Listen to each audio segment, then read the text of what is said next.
Okay, so I'm okay. All right, it looks like we've got Wayne on the call now too. So we've got 4 people. Finally. Yeah, no, I think we can start pretty soon.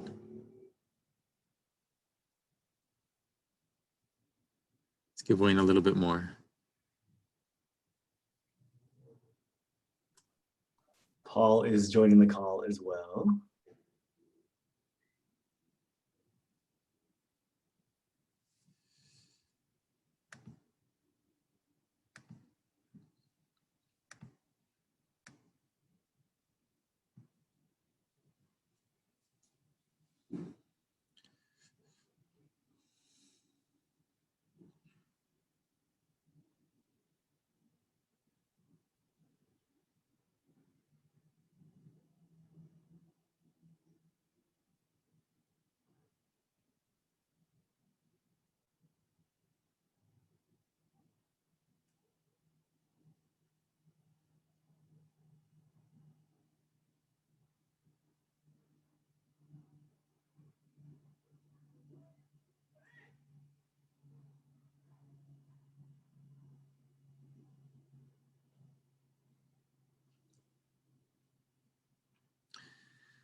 All right, I think we're ready to go.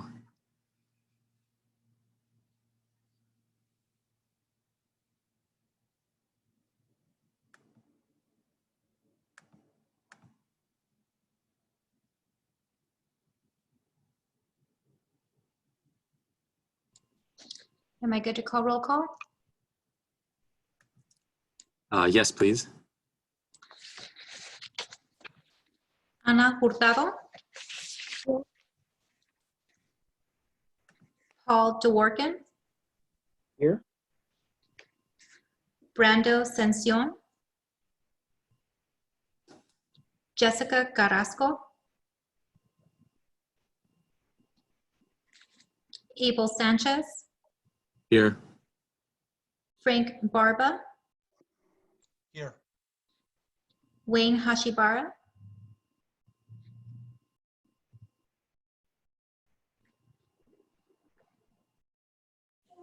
Here. Thank you. Thank you. Welcome everyone to the September meeting of the Parks and Community Commissions.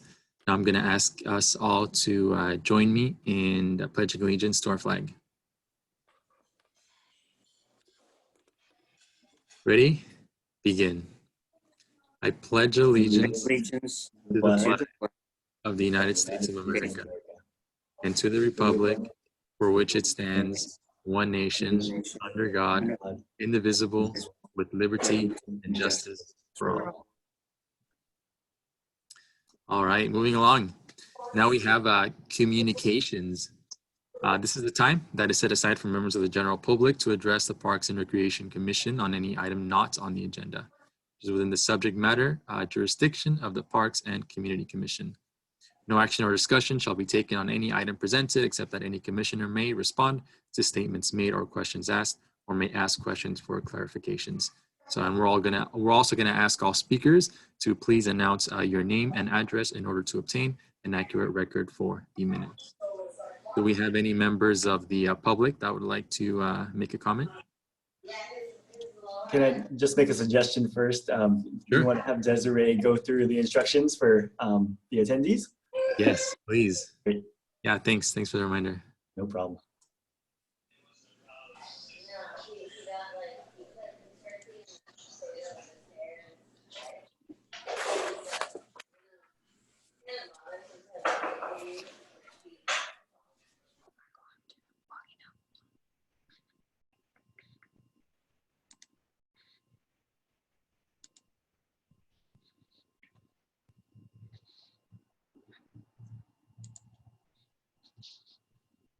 Okay. Watsonville Parks and Recreation Commission by video. Oh, hold on here. Commission video conferencing to reduce the spread. Oh, this is, hold on. 1 second. What do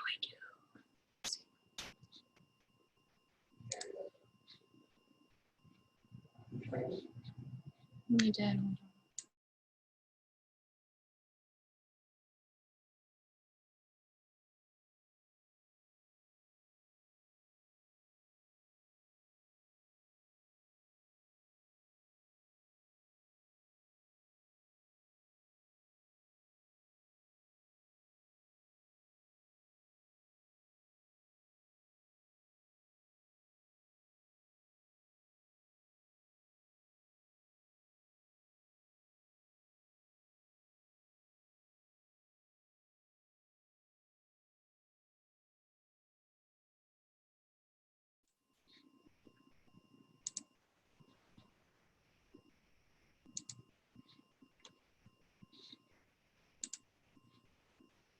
Okay.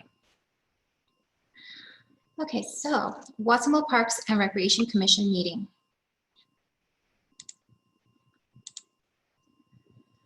Commission by video conferencing. To reduce the spread of COVID-19, members of the public are encouraged to view meetings from their home by Zoom link. Currently, right now, Facebook Live is not working. Improve access to links. We have provided you with a UR link along with all the other links provided in order to log in to the meetings. For an enhanced meeting experience, we have enabled panelist gallery view to ensure public can view all panelists during the meeting. To take advantage of this feature, click on side by side on the top of the screen. Timer window, availability to display your camera. Commission discussions of agenda items. Commission will receive a report from staff. Commission recommended actions is outlined on staff report and on the agenda. Commission will ask clarifying questions. Chairperson will call for public input on each item. Public questions will not be responded to during the meeting. Upon closing public input, Chairperson will ask for a motion from Commission for discussion and further deliberation. Commission member instructions. Chairperson will call on Commission members in a rotational order to ask clarifying questions. Commission members wanting to speak may signal so by raising their own hand.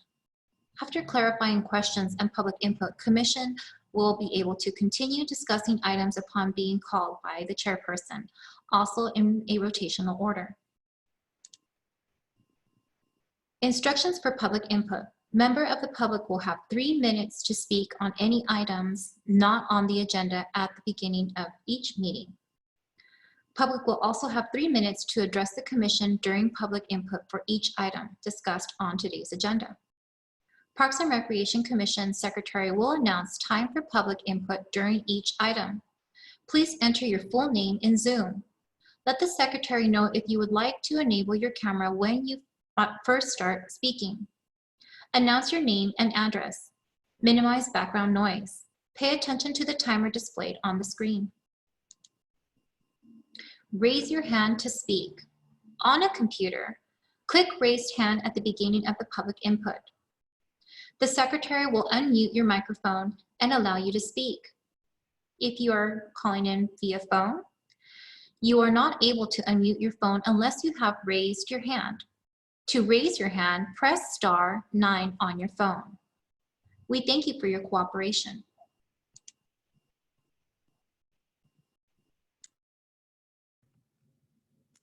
Thank you for that quick overview. This is our first time using Zoom, so it's a little different, but we appreciate all the help from the staff to get us up and running. All right, so anyone from the community that would like to speak on an item that is not on the agenda? Just a reminder for members of the public to please use the hand raising icon at the bottom of your screen to raise your hand to speak.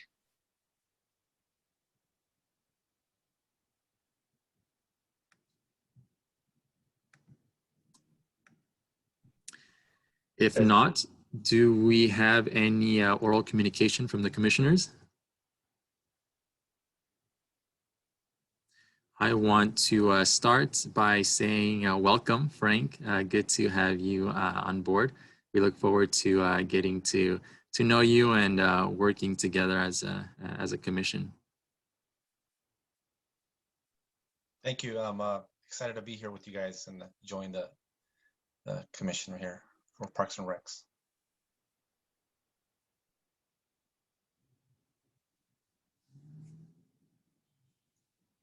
Any reports from anyone else?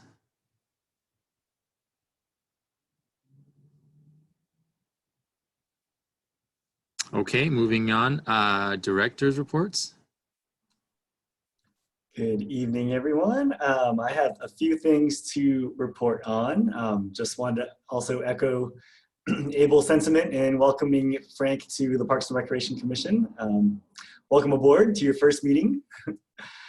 It's an exciting time to be in the world of Parks and Recreation, and it's bound to be, I think, a wild ride over these next several months for many, many reasons. It's definitely been an exciting, challenging past month on our front as well, since the commission last met. Through most or a good chunk of last month into this current month, our department was tasked with a number of different emergency operations center needs in regards to the fires that were raging across our entire county and to the south of us. Our department pulled together and led the efforts in standing up a shelter here in Watsonville for evacuees. We also spent a great deal of time and energy in helping with the donation center that was here on Walker Street as well. Our team did a great job at kind of thinking on its feet and maneuvering through that responsibility. It was pretty much a 24-hour a day operation for quite a few days on end, and everybody pulled together and did really well in that response. So I'm really, really proud of our team. Can't say enough about how much I appreciate the talent that is in our department that we're fortunate enough to have to serve our community here. So big shout out to our entire Parks and Community Services team on that effort. As we've kind of gotten back to somewhat of normal life, despite the ongoing effects of COVID on our operations, we're kind of starting to really settle into what feels like the new normal with the school year starting, with distance learning and whatnot as well. So our Excel in Place program, which is our school age program that helps to provide support to kids with distance learning, along with providing them with enrichment and recreation activities, kicked off a few weeks ago.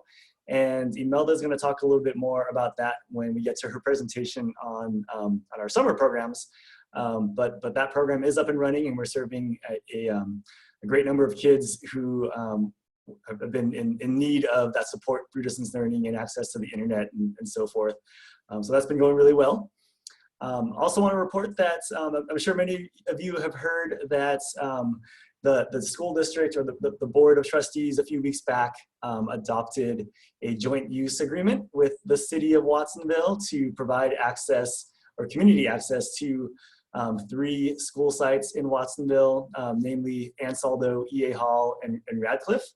What that agreement does is it gives our community access to those school sites during times that school is not in session, to the fields and to the playgrounds on those sites. As many of you know, most of our school sites across the community tend to be locked up during non-school hours, and our community has not for several years been able to access those locations. And this is a huge step in the right direction for us. The program that we're running right now is basically a pilot program for those 3 sites, and we're hoping that things go well with really the hopes of being able to open up all of our school sites for community access in the future, so that we can increase our community's ability to have park and open space more accessible to them from their home spaces. We're still kind of working out the details of getting those 3 sites open with the school district, but anticipate having those sites open within the next couple of weeks or so. More to come on that. I think as we talked about last time around, we are moving forward with the construction of a permanent restroom at the City Plaza. So we were successful in finding a contractor, and the City Council adopted the agreement with that contractor quite a few weeks back as well. There's about a 5 or 6 month lead time to get the prefabricated restroom delivered and in place. So we're looking at kind of early spring to have that project all wrapped up, but we are moving forward, thankfully. So that's super, super exciting. You may have also seen in the paper that we recently had a request for proposals out to find a new operator for Pinto Lake City Park to help to run the RV park out there, along with water access and use of that park. And our RFP period ended about a week ago, and this week we are interviewing candidates for that role, and are really hopeful that we're going to find an outfit that's is going to do great things at Pinto Lake. So we're optimistic about that. We actually have a few events that are coming up in the next few weeks that I wanted to report on to. I think this is another area where things are starting to feel somewhat normal and kind of getting back to running meetings and events. Wednesday evening for members of the public and those of you that are on the call who own property in Vista Montana off of Eastlake. We're holding a meeting for the LMAD out there. So that's the landscape lighting maintenance assessment district that the homes in Vista Montana are a part of. There's a meeting that we're hosting on Wednesday nights to help inform homeowners about the LMAD itself and what it covers and what it doesn't cover, and kind of talk about solutions for the future. So invite the community who live out there to join us on Wednesday nights. If you are a property owner there, you should have received a postcard in the mail or a letter in the mail about that, but you can always contact our office for more information. This Saturday, the 26th, we are running a drive-through ice cream social for our older adults in our community. So the Senior Center on East 5th Street is going to be the site where we're hosting that. We have a number of seniors that are already signed up to attend, and it should be a lot of fun.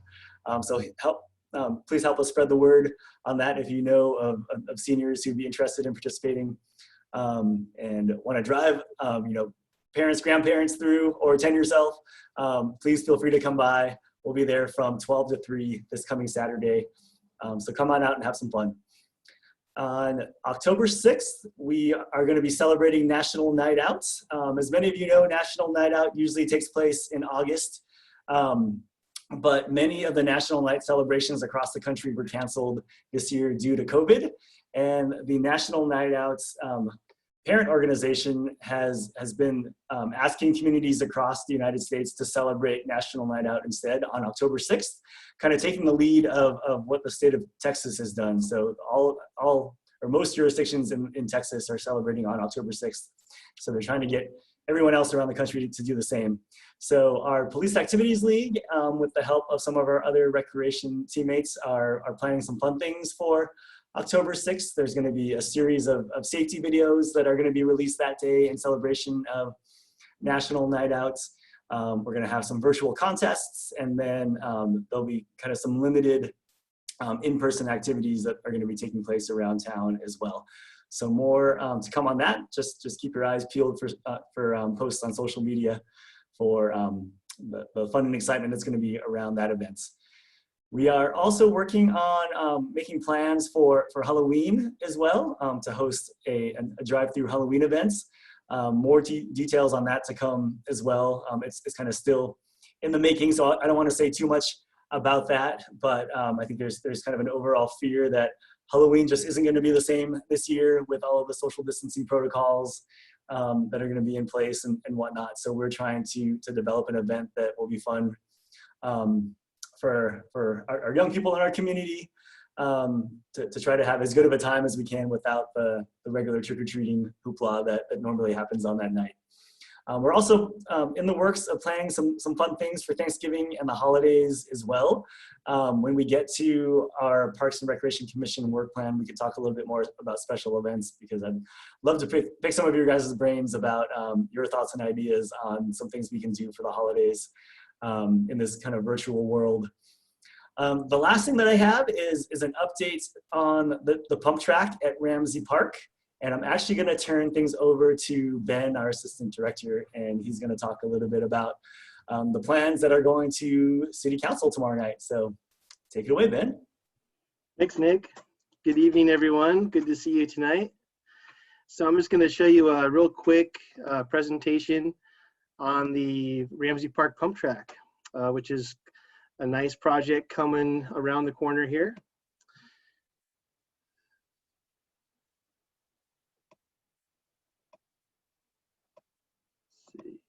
All right.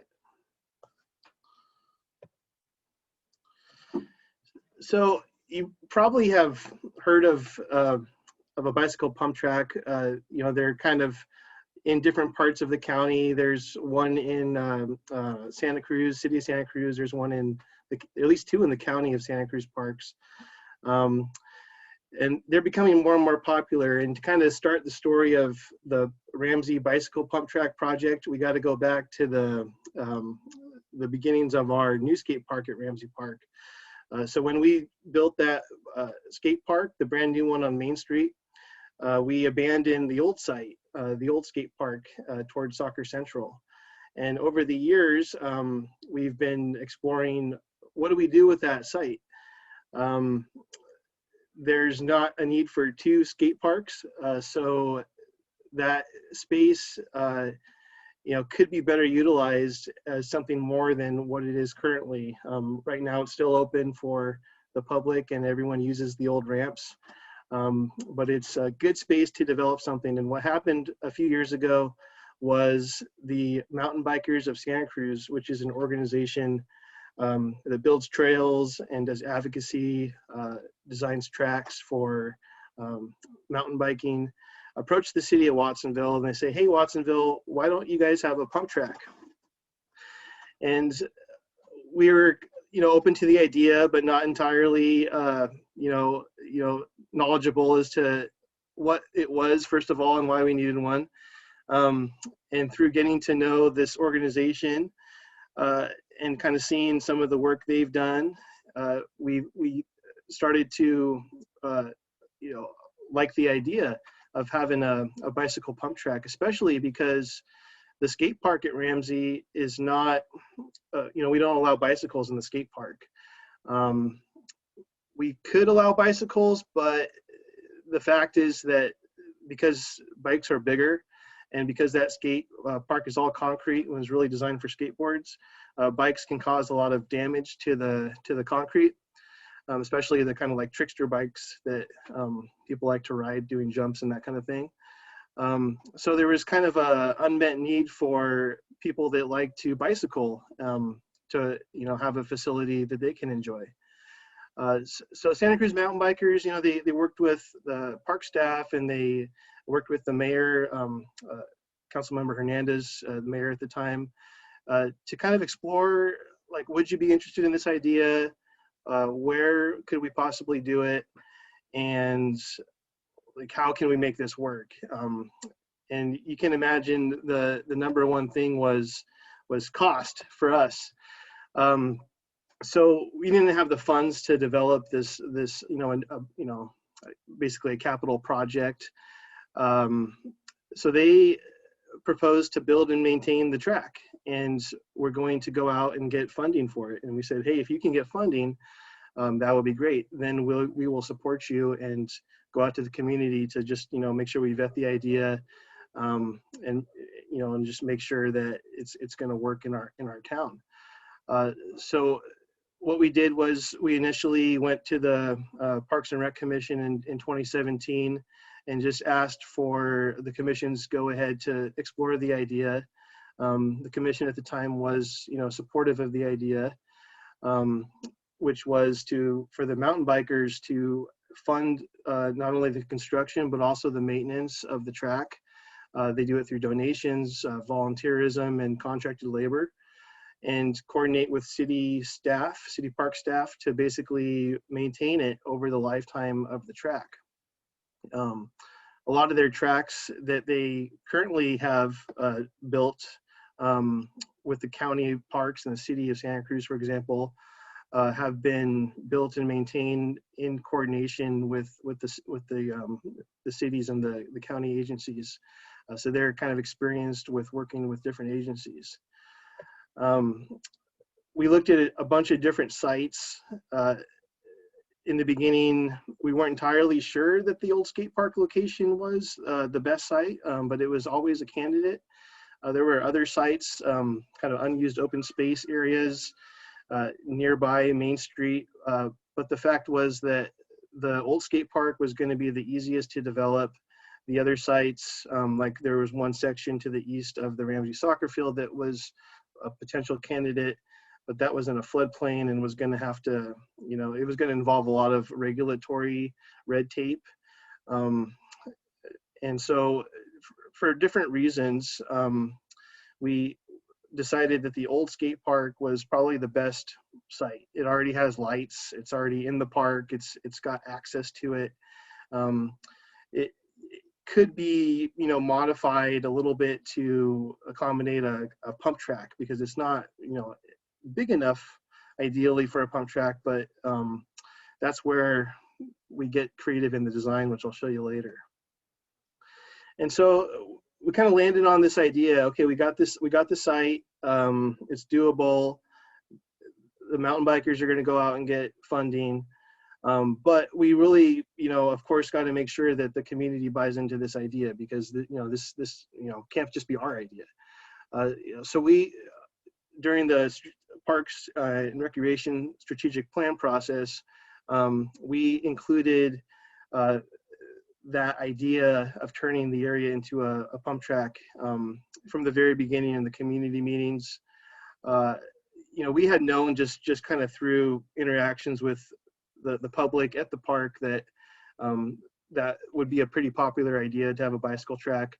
But we kind of formally got feedback through that strategic planning process that you all know resulted in the Ramsay Park Master Plan that was adopted ultimately by City Council. And we got a pump track included in that master plan.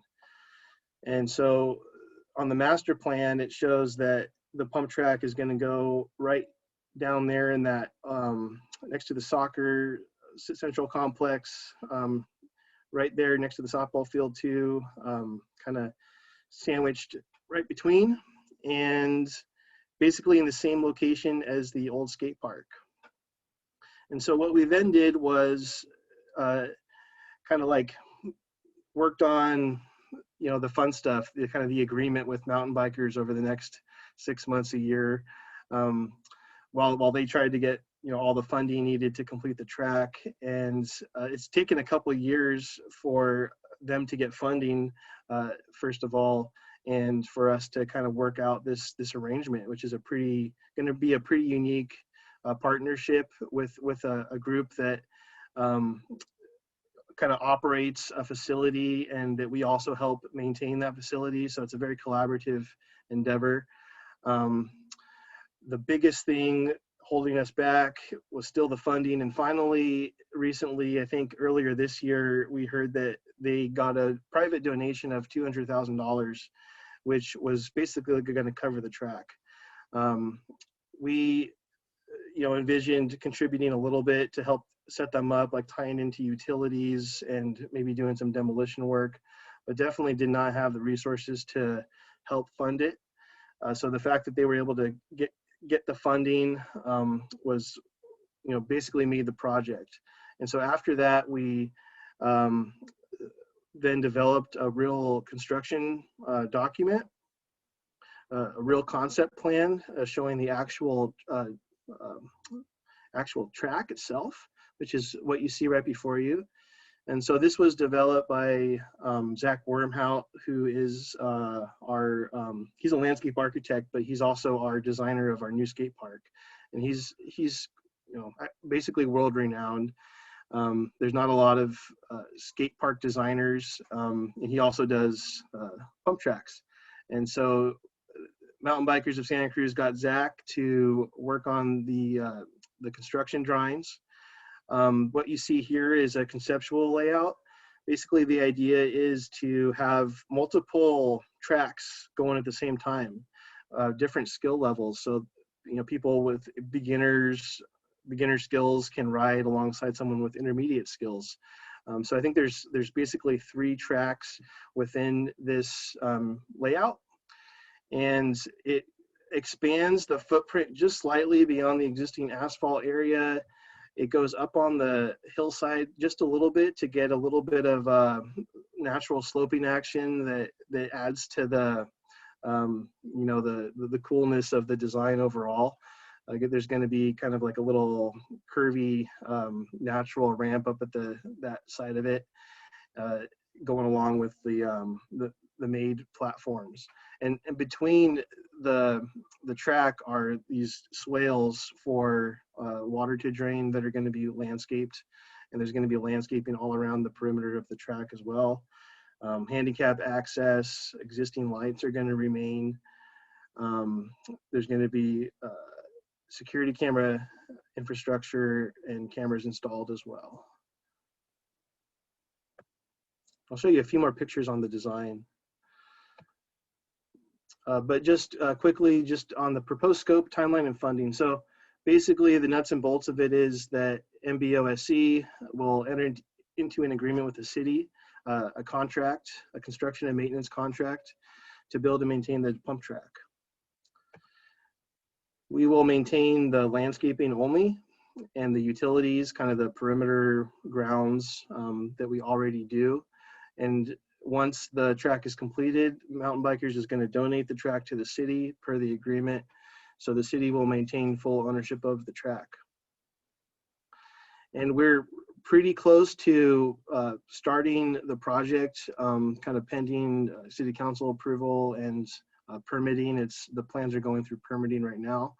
But hopefully we'll start construction in October, and it's about an 8-week construction period. So by the end of November, it'll be done, and we'll do a grand opening, hopefully like early November, December. You never know with construction projects, it may stretch a little longer if there's issues. Getting into the rainy season, it's going to be a little bit tricky to get it done, you know, before we get a lot of rain coming, which is what we need to do. So we'll see. The funding, again, it's a private donation directly to Mountain Bikers of Santa Cruz, and there's minimal city funds used.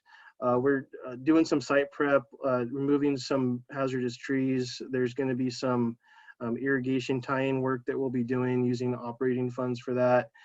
We're going to be tying in a security camera to, you know, provide kind of like surveillance of the track and make sure that we can monitor the use just like we do at the skate park. So we estimate around $20,000 being used out of just city general funds for that. But the vast majority, the $200,000, will come from Mountain Bikers of Santa Cruz. Yeah, so just a little bit on Mountain Bikers of Santa Cruz. Tomorrow night I'm doing a presentation for the City Council, and they're going to actually help me co-present. And you know, they can speak much better about their organization and the design of the track than I can. But basically, they're a nonprofit, been around since 1997. They have a nice website where you can go and see all about them. And their mission is to support, preserve, and expand trail access and responsible mountain biking in Santa Cruz County. They're a bill design advocacy group. They do you know, trail stewardship. You know, they work with volunteers. They develop funding for their projects. I think it's grown into a pretty robust organization over the years, and they do a lot of great work, you know, here in the regional area. They constructed the Harvey West pump track in the city of Santa Cruz and the Chanticleer pump track in the county of Santa Cruz. And both of those tracks are dirt tracks. And the cool thing about this one is that if you remember the first slide, very first slide at the beginning of this presentation, it was asphalt. So that's going to be our track. It's going to be an asphalt surface track. It's on raised dirt mounds, but the finished surface will be asphalt. And that's going to provide just a more durable riding surface that's going to last longer. It's just going to be more enjoyable to ride on in general. So just a little kind of breezing through some construction documents, and I'm almost done. Just to kind of show you the schematics that they came up with. There'll be a new perimeter fencing going around the entire site, and there'll be kind of landscaping, new and improved landscaping around there. This is the materials plan, just showing more of the same, just kind of the asphalt and the landscaping, differentiate between the two. And then the details give you an idea of like the tabletop platforms that they're going to build. This is the planting plan to give you an idea of just kind of like the landscaping that's going around the perimeter. And that's pretty much it. So this is a picture of a dirt pump track after a grand opening event. And ours is going to be kind of like this, but a whole lot better. So with that, I'll take questions.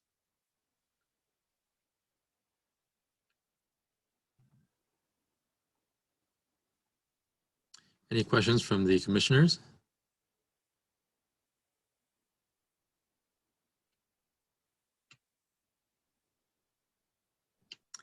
If there aren't any, I just want to say thank you to Mountain Bikers of Santa Cruz for this donation, for the willingness to invest in this community and make it a better place. We definitely really appreciate it. So thank you.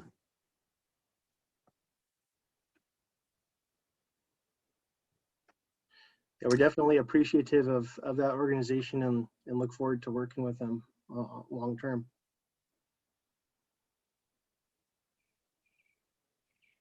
Great. Moving along, consent agenda. Do we have any questions? Do we have a motion to approve the agenda?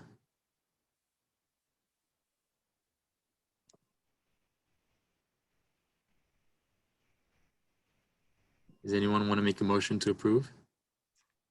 I'll go ahead and motion to approve, or I'll second if Jessica takes them. Okay. So okay, so we'll have Anna do the motion and then Jessica the second. All right. Can we get a roll call vote, please? Yes. Okay. Ana Hurtado, Yes. Paul DeWorkin, Yes. Brando Ascension, Jessica Carrasco, Yes. Abel Sanchez, Yes. Frank Barba, Yes. Wayne Hashibara.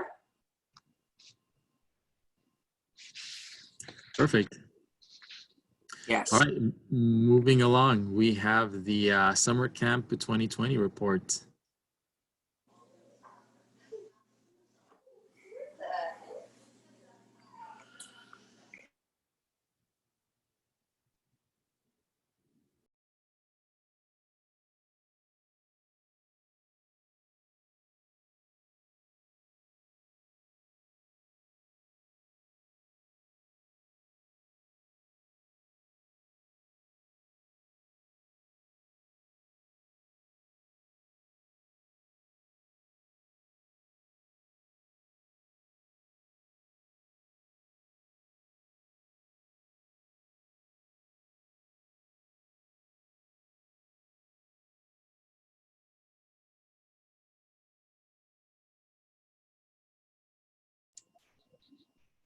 Imelda, we can't hear you. Can you hear me? We can hear you now. Thank you. Perfect. So I'm here to talk about our Summer Camp 2020, which we just had actually just a couple weeks ago. So I would say for about the past 8 years, we've been actually offering summer Camp Wow summer camp actually at Ramsay Park, and then most recently at Callahan Park. And a lot of our families actually look forward to it. You know, it's a great way to keep the kids busy, get them entertained, not only through recreational opportunities, but also learning opportunities as well. Unfortunately, because of COVID, we had to change everything around just a tiny bit. So we were able to offer still a camp, but we had to, prior to even starting the camp, we had to make sure that we were in compliance with the CDC and the Santa Cruz County Health Officer guidelines. So in those guidelines, were making sure that we were doing the adequate social distancing, sanitation, hygiene practices, making sure that the number of kids in the groups were small, and so forth. So aside from that, we also had to train our teammates. Every summer we do train our teammates prior to the commencement of camp. We host a week-long training, not only for the regular trainings that they need to get from sexual harassment, workplace violence, but we also try to give them a toolkit so they can provide recreational and learning opportunities for the kids and something to do for them, something that they can take with them for the entire duration of the camp, like a little toolkit for them. Because of COVID this year, we did have to do a little bit more extensive training, such as how to clean the facilities, how to reduce the risk of transmission. And then of course, we did have weekly check-ins with each group just to make sure to find out what the successes were, where they needed that extra support, and where we can grow from there to make it an enjoyable experience, not only for the campers, but for the teammates as well.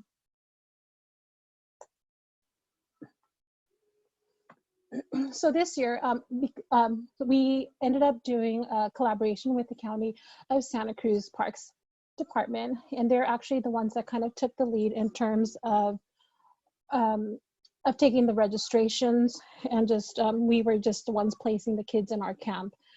It was a 9-week camp. It was held from June 8th through August 7th, Monday through Friday, and we were actually open throughout the duration of those 9 weeks, with the exception of July 4th.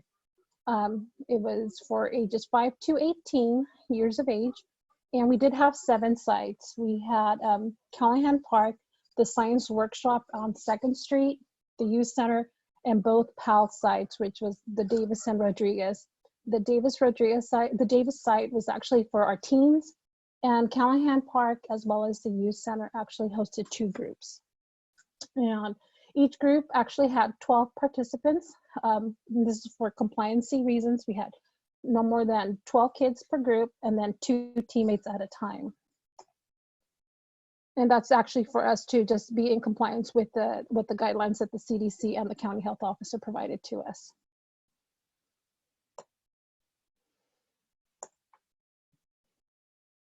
So in order for it to make it more enjoyable, not only for the kids, kids look forward to the weekly themes as well. And then it's also easier for our teammates to actually plan the summer. So our themes included Fun in the Sun, Hollywood, Nature Week. And Nature Week, we actually kind of collaborated with Public Works Environmental Education Program, where they took the kids out to Grizzly Flats. We had Olympics Week and the ever popular Aquatics Week. And because we collaborated with the County of Santa Cruz Parks Department, we were able to offer swim lessons at their Simpkins Swim Center, not only just the swim lessons, but also junior guards, junior rangers, STEAM focused activities. And this was all because of the partnership that we had with them. So the cost of the camp was actually $900 for 9 weeks, which actually equals to about $100, of course, a week. We did have sibling discounts. And then for those families that qualified for Medi-Cal, CalFresh, we did have a discounted rate of $100.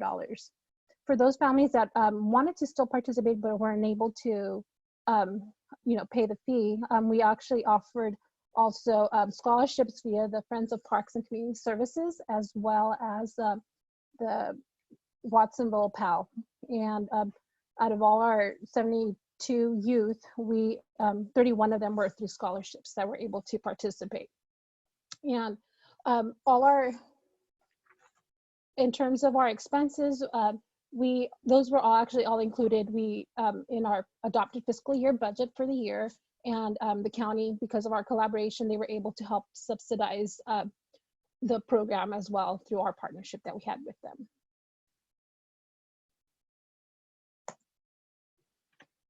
And this is actually just a picture of a little girl. Because of the collaboration that we had with them, the participants were actually also able to get CPR certification. So that's something very different that we've never offered before to our campers.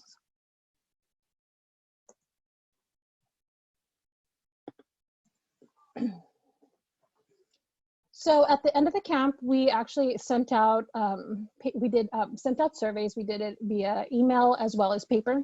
We only got 26 surveys received. And I think that's always been an issue where parents are super busy that they never really reply. They just kind of give us feedback throughout the duration of the camp.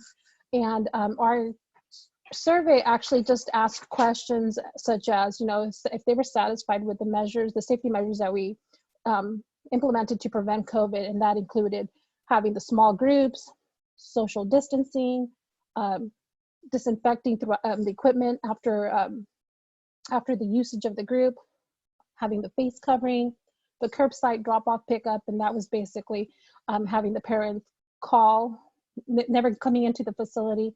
They were actually, we had a sandwich board and A-frame outside where they would call us, and we would go outside, ask a health questionnaire that we had, take the child's temperature, and if they were good, we would let them come in. If not, then they would go with the parent. The survey also asked about the participants' well-being. We always want to make sure that we are succeeding at what we're doing. So we want to make sure that the kids do feel safe in all our facilities. If they were more confident after participating in our program, and of course, if they learned something new. That's one of the things that we always strive for. We want the kids not only to have fun, but also to grow. And then of course, we also ask about the camp itself. We want to make sure that we're also doing our part, making a memorable experience for those kids that come to our programs. So we asked about, the teammate attitude. Did they feel that our teammates were knowledgeable? Did they like the facility and the location? And how about the fees as well? So like I said, we only received 26 surveys back. 100% would recommend the camp. And a lot of those were actually answering agree or strongly agree, or the answers that we got was the average, above average, or excellent responses that we got. And one of the questions we did ask was if they would register again if we offered something very similar in the fall. And 96% said that they would. And out of that, we actually ended up doing, once again, collaborating with the county of Santa Cruz, and now we're offering the Excel in Place program. And that's actually now the only difference this time around is we're offering it with the library this time has joined in with us as well. So of course, this camp was very different this year compared to our camp that we've offered in the past. I think it was a little bit difficult for our teammates at first because we always ask them to be super social with everyone. And just the fact that they had to stick with those 12 kids throughout the entire duration of the 9 weeks and not be able to mingle with other kids. And that's one thing that we always ask everyone, like, to go out and mingle. And this was the first summer that we asked them, like, hey, sorry, you can't. And they know why. So, but it's definitely been a learning experience. It's making us go into the Excel in Place program that we currently are offering a lot more easier because we know what needs to be sanitized, basically all the protocols. I feel like we've become pros at in terms of being able to offer these type of programs, especially right now, the distant learning support for those families that have trusted us in the summer. And that's actually it for my presentation. Not sure if you have any questions.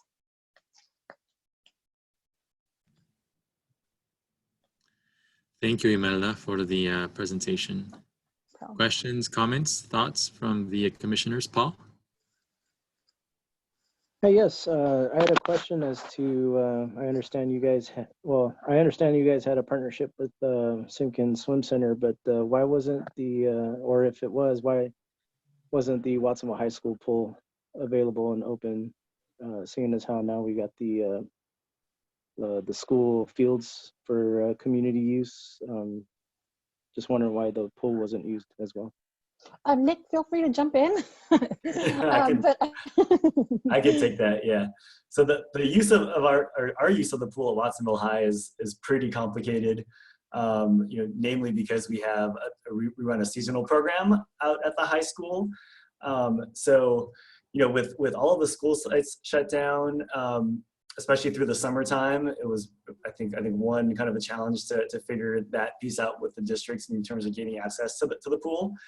The other thing that we were kind of up against is that because we run a seasonal program, basically what we do every spring is we hire a whole team of lifeguards and swim instructors to come on board, and then we have to train them to safety run programs and to deal with the lifeguarding operations that happen at the pool site. And all of that takes a lot of time and effort and resources. And we basically have to start working on that in like February, March or so of each year. And as that was kind of the time that we were just kind of leaning into COVID, we had no idea what to expect for the summer months and whether or not we were even going to be able to run a program. And even if we were, what the restrictions were. So we had to make the decision kind of early on about whether or not we were going to spend the time and the resources on putting together a program or not. Simpkins is a little bit different because they do operate year round, and they have kind of a team of people that they can pull from. So it's set up a little bit differently. With the aquatics programs that we're able to operate this summer, they looked really different also than programs that we would typically offer, like the Learn to Swim type program that we usually run, where you've got a series of classes that happen every single day with the same instructors teaching multiple groups of kids throughout the day.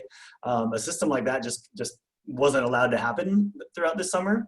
So I think we still made the right choice in not trying to offer that program because we wouldn't have been able to really offer it in the same way.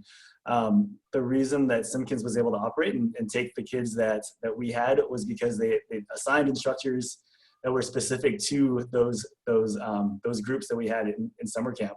So it was the same instructors that worked with that particular group kind of for the entire day that they were there at Simpkins, and they didn't work with any other group beyond that. And then when it came time to rotate other groups out, they moved in other instructors to be dedicated just to those particular groups.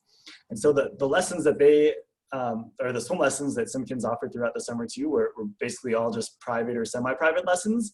And that's what we would have been restricted to here in Watsonville as well. We could have offered private swim lessons to individuals who could afford them. But that really kind of also defeats the purpose of our Learn to Swim program. We've always kind of prided ourselves on running a program that was affordable and accessible to our community. And we just wouldn't have been able to do that at Watsonville High School, given what was required based on the shelter-in-place regulations for these types of programs. We would have had to dedicate teams of swim instructors to particular really small groups of kids, and only the folks that were able to afford those high rates would have been able to participate. So I think it kind of put us in a bind on that end, but I think what was great with our partnership through the county is that because they've got the resources and kind of the infrastructure to be able to handle what we put together in terms of our youth programs, we were still able to serve close to 100 young people through an aquatics program in our partnership with the county. So I think all in all, that was a big win and a success. We're hoping that these restrictions are lifted for next summer so that we can bring our popular aquatics program back to Watsonville High School. We're actually already in conversation with PVUSD about use of the pool for next summer. So hopefully if things continue to go in the right direction, we'll be back on track in 2021. So when you say about getting people who are qualified to teach swim classes and all that, because I remember in the past the city pulled employees from the YMCA. Is that partnership still there? I mean, from my recollection, it was YMCA lifeguards and swim instructors that would come out during the summer to also assist with some of the city employees to cut down on costs for the aquatics program for the summer. At least that's what I was told when I had my family in there. So I'm just wondering why it seemed like it changed, or is the YMCA not partnered up with the city anymore, or what happened with that? So we definitely work with the Y, when it comes to aquatics and on a number of different in a number of different arenas as well. But In terms of sharing staff and teammates, I don't think we've ever had it set up where there was any kind of cost savings. I mean, what's helpful with having the Y in town is that like you're saying, they have trained lifeguards on their staff year round. And so over the years, there have been some lifeguards that we've hired that also work for the YMCA. And basically what happens is those individual staff members just have to figure out their schedule so that they can put in hours in both our program and in the YMCA's, but it doesn't really help us as far as reducing staff costs at all. It really just gives us the opportunity to find people who are already trained and have some experience in lifeguarding and teaching swim lessons. The one tricky piece though is that, you know, the times that we need lifeguards and swim instructors happen to be the same times that the YMCA also needs their lifeguards and swim instructors. So it doesn't always work out to share staff because of those conflicting schedules. But we definitely do what we can. And if there are folks that are interested in working for both organizations, we definitely consider that. But again, it doesn't really help with saving costs or anything like that.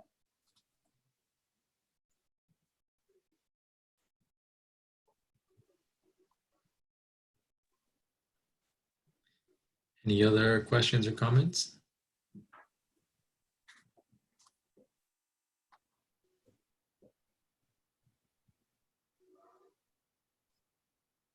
If not, thanks again, Imelda, for the report. Thank you. Moving on, we have an update now on the George Washington bust.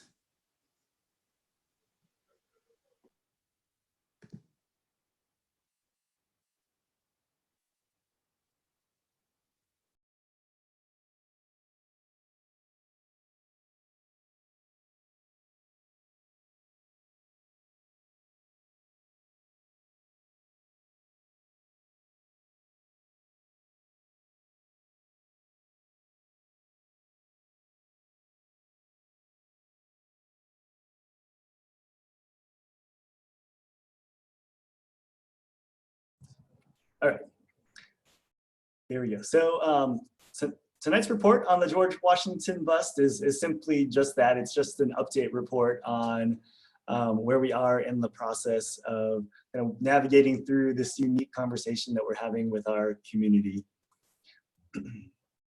So this first slide here, just for anyone who hasn't been involved in this conversation for the past couple months, is just a brief history of the bust. We reviewed this last month as well, so I'm going to kind of breeze through this, but for those who aren't fully aware, back in June of 1997, Lloyd F. Alaga passed away.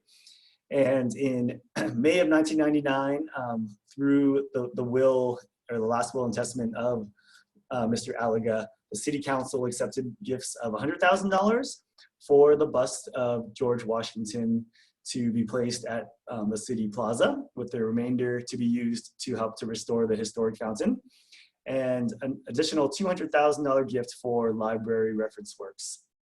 In late 1999, the city released an RFP for artists to create and install the bust. And in April of 2000, the city entered into an agreement with artist Michelle Armitage for $70,000 for the bust, which was created and installed with an unveiling ceremony held in February of 2001. As of lately, in terms of the recent community discussion, in July of 2020, there were 3 community-initiated online petitions that were created. There were also 2 sit-ins and demonstrations in front of the bust. These sit-ins and petitions had kind of one of 2 purposes. One, on one end, was to have the bust removed from the city plaza, and other discussions and petitions were created to ask that the bust remain in the city plaza. In addition to the petitions and the sit-ins, the City Parks and Recreation Commission, City Council, as well as the City Manager's Office have received many letters and emails that have been sent in regards to asking that the city either remove the bust or keep the bust in place. There have been a number of letters that have been received since our last Parks and Recreation Commission meeting back in August, and those letters are attached to the staff report for this item. So just to review in terms of process, at our last meeting, we had a study session on this topic on August 3rd as part of the Parks and Recreation Commission meeting. And at that point, we weren't exactly sure where to go from there. We knew, I think as staff, that there were a large number of people in our community who felt very strongly on both sides of this debate and discussion. And I think without hearing the public, it was kind of difficult for us to figure out, okay, like how do we set up a process to make sure that as many people in our community feel like they're heard as possible in this conversation. I think it's a debate or a conversation that really kind of, I think, pulls at the heartstrings of a lot of individuals, whether they are for removing the bust or for keeping the bust in the city plaza. And the sheer volume of the number of people that I think have expressed their opinions on either side of the arguments, I think is kind of an example of that as well. I think, since I've been back with the city of Watsonville and, just hearing from other teammates, I think the last meeting that we had in August was the highest attended Parks and Recreation Commission meeting that we've had, at least in the past 30 years or so. So I think that is even telling of how important this topic is to our community. And I really feel strongly that it's really important that we give it the time and the effort that's needed to make sure that we hear everyone that wants to weigh in on both sides of the argument. So what we ended up doing is we opened up a community survey back on September 1st. That survey is still open to the public through the 30th of this month. And the survey asks people's opinions about whether or not they think the bus should be removed and the reasons for their thoughts on that. And it also provides some suggestions for what next steps might be. And there's some open-ended questions as well that allow members of the public to kind of weigh in on their thoughts and ideas on what should be done next, regardless of what they think. Regardless of whether they think it should be removed or if it should remain. There was some feedback that was brought up to our last council meeting about the questions on the survey, asking that individuals include their email address and phone number. And so we've now made those two things optional on the survey. So if folks don't want to include that information, then that's an option for people who fill out the survey. It's still required though to enter your name and your address so that we can verify or take a look at residency, because that's something that has come up from individuals kind of on both sides of this conversation, as well as really asking about whether or not individuals who are weighing in on this topic actually live in the community or not. So we'll be tallying that as well as the survey results come in.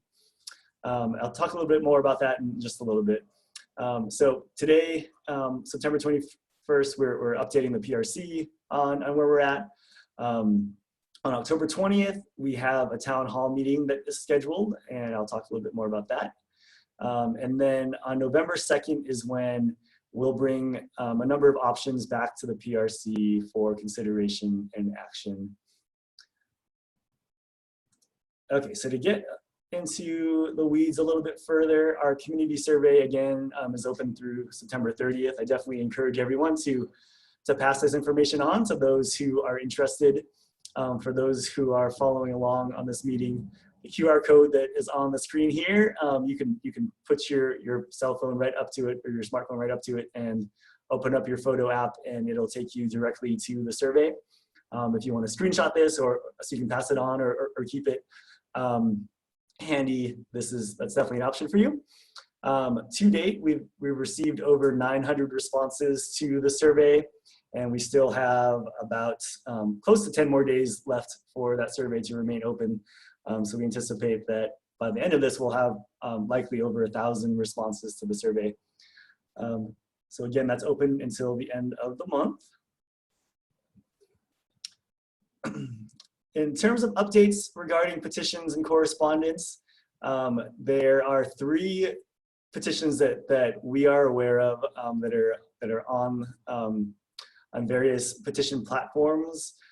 right now. So there's a petition on change.org calling for the removal of the George Washington statue from Watsonville Plaza. And as of today, it has about 1,475 digital signatures. There's another counter survey on change.org asking to save the George Washington statue in our downtown park with 30 digital signatures. And then there's another petition titled Save Watsonville George Washington Statue, and I think it's petition.com or .org, with 486 digital signatures. There have also been another 53 signatures for that petition that have been emailed in, that were written on paper with kind of handwritten signatures. We've also received over 100 letters and emails to date on this topic. And like I mentioned, the letters and emails that we received since the last PRC meeting are attached to this report. So a little more information on our virtual town hall meeting that's scheduled for October 20th. So Tuesday, October 20th from 6 to 8 p.m. Again, the QR code for the meeting link for this meeting is on your screen right now. So if you want to save that or help spread the word about that meeting, feel free to do so. During that meeting, we're going to present the results of the survey and talk about the letters and emails that we've received. And then the hope is that during that meeting, we'll also really start to discuss options that we'll be able to present to the Parks and Rec Commission during its meeting on November 2nd. So the hope is to be able to have a productive, respectful conversation on the night of the 20th, again, with the goal of kind of coming to solutions really based on the survey results that come back at the end of the month. So the joining options for that go-to meeting are again on the screen here. Please feel free to help spread the word. And again, the action will be brought back to the PRC on November 2nd. And the thought is that the Parks and Rec Commission will be able to make a final decision on this item without it having to go to City Council under its ability to make decisions regarding public art. But I think the caveat to that is that if the decision is protested and appealed, then it could get pushed to the City Council if a formal protest is filed. So that's kind of where we're at. We're kind of just continuing to move things right along. Again, please help us spread the word regarding the survey and the town hall meeting, and we will come back to the Parks and Recreation Commission in November to finalize this item. Are there any questions?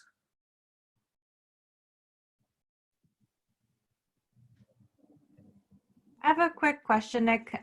Just as far as the October 20th Tuesday meeting, what is the format gonna look like for that? Is it gonna be similar to our last meeting in August, where we had folks kind of one by one provide feedback after reading, the survey results, or what's the plan as far as the format for the meeting?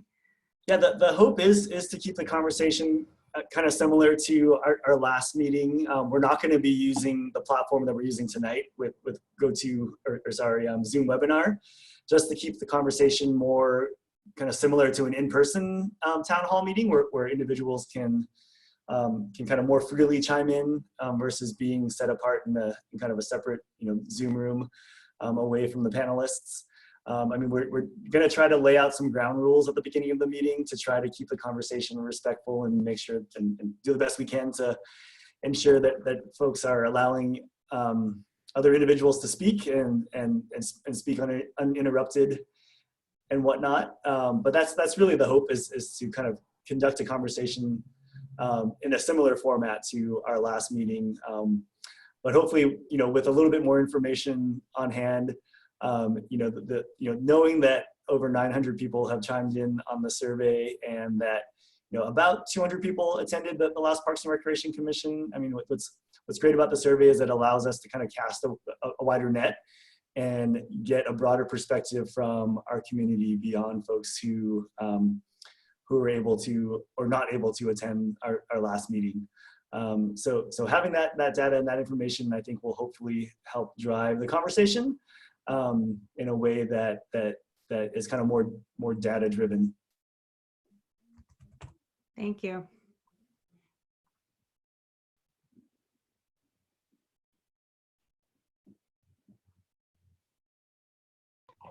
I have a question and comments. If Yeah, I go ahead. may. Thank you. Yes, so interacting with the community out at the farmers markets, I've had a bunch of people come up to me to say that the new survey that's out right now, they're not too comfortable with it. The community members believe that providing their personal information should not be required in order to participate in this kind of a petition. With that said, there was the one petition where I believe was started by Mr. Solano, where we had outside, or I guess we had people from out of state and out of town submit signatures on the internet.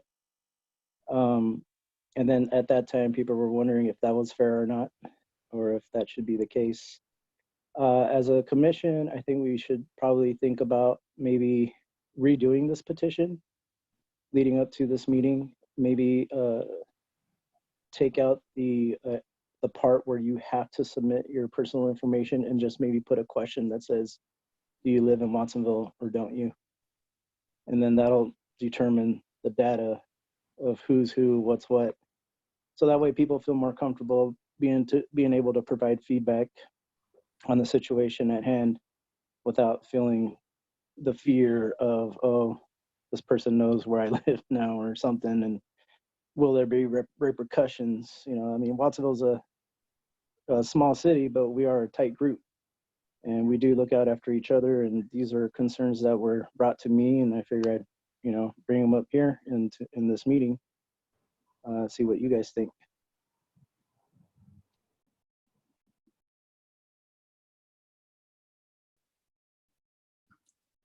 I think I can jump in and kind of comment on Paul's comments real quick. You know, I think we heard similar feedback at our last council meeting as well, and it was mostly around the inclusion of phone number and an email address. I think there were a couple speakers at the council meeting that you know, commented that they understood why we asked for addresses.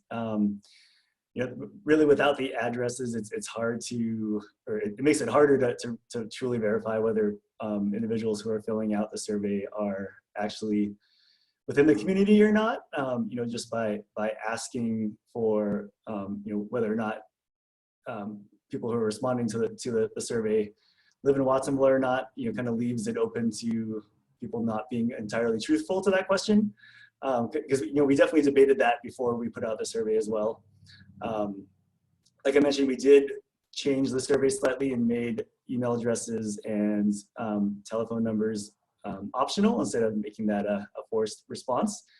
And I've heard good feedback about that survey change. I think if we were to redo the survey and put this back out, I think it would, I mean, it really would just delay the process. Again, we'd be looking at adding another month to the process as we scrap the survey and release another one with a new link and whatnot. And I think I think that may cause more harm than good by doing that. But those are just my thoughts on that piece.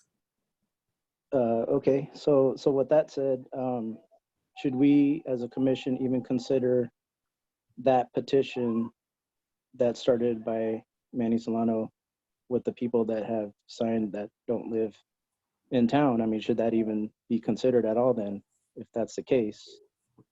And I'm just coming from it from a fair standpoint as to how we're going to take care of this issue. I think we should do this fairly and justly. So, you know, if we can't do it, then can they do it? You know, it's all that back and forth stuff. But we need to make sure that whatever we decide, we take every single bit of information that is given to us and make sure that it's on a level playing field. And I'd like to hear what the other commissioners' ideas on this would be. Thank you.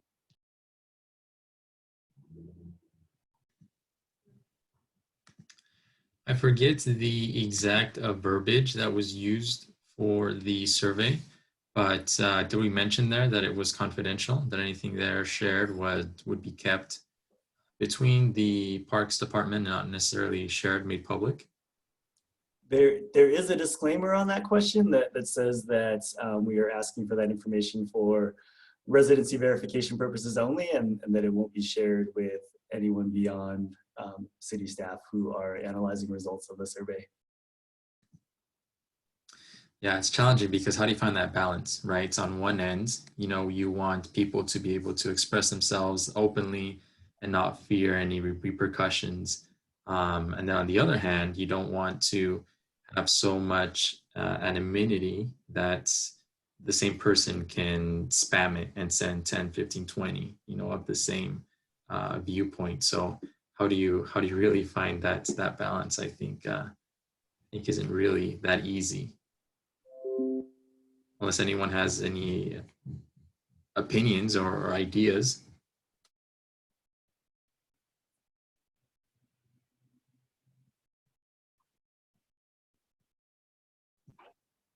So going back to our last meeting, where I had suggested, where I had suggested a few solutions to this issue that I brought from both sides of the table, those that were for keeping the bus, those that were for removing it. And I still yet to hear from any of the commissioners or anybody else from the city about what they thought about that. But, you know, the solutions, I'll say it again, was that that the bus be moved to the Historical Association for protection, because it does get defaced almost on a weekly basis. And that is even prior to COVID-19. Or it could be moved to out in the lobby at the Civic Center was another idea. And both parties were open to it. So, you know, this back and forth with the petition and us doing another round and another round for a bust. I mean, I feel like it's just, you know, we're wasting our time when we've got the petitions, the previous petitions, and we saw which petitions had the most names on what. There's a lot of information there. A lot of the community members called to give their feedback, which, you know, I think that's enough data collected.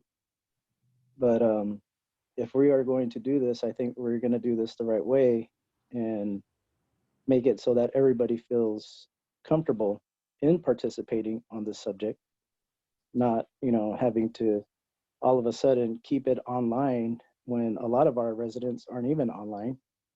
You know, where's the paper trail? There has to be something for those that don't even turn on a computer. We have a lot to consider, and you know, city council, I don't think they've really said too much about this topic, and I'm very curious to find out what they think, and maybe they can work with us as commissioners, seeing as how we're volunteering for this, to maybe help guide us a little bit, you know, without, I guess, breaking the Brown Act law and stuff. But even then, to have all this just kind of thrown at us, that's the feeling I got when we first had this meeting and had this discussion, because going into the previous meeting, I myself was under the impression that we were going to make a motion and get the ball moving to decide what we were going to do about this bus. And now I'm hearing talks that those that want to keep the bus in the plaza, they want to add a plaque to it to provide more historical information. Well, that's nice. That's nice to add more information, but, you know, how are you going to protect it? How are you going to protect the bus when it is defaced almost every other weekend? Painting, it's been painted, it's been I think there's stickers on it right now. There's stickers on it right now. People go out there. I've seen homeless people mess with it and put flowers in the eyes and do whatever they're going to do. I mean, are we really protecting the bust and the history? Or is it just, we're just stubborn that it just has to be in the plaza? Now, if that's the case, then what are we doing here? I mean, I think as professionals, as adults, we got to put our minds together and realize, like, are we going to protect this statue and the information and the history? Then let's do it the right way. How do we do that? Well, those solutions were given, but going back and forth and then providing a new survey where, yeah, you have to provide your name, email, phone number, but there's a little box there that says your information will be shared. A lot of people don't want to give information out. They really don't. So that's already a hurdle that, that we have to deal with as a commission. And the other hurdle is, how are we going to make this a comfortable and educated playing field for this issue? And let's not forget, there was also the other issue involving a minor and some other protesters with some, with some symbols of hate, and things were said at that last protest, and nobody seems to be talking about it. So just kind of, all of a sudden everything got quiet. Everything's, cooler right now because nobody's that animate about what had happened.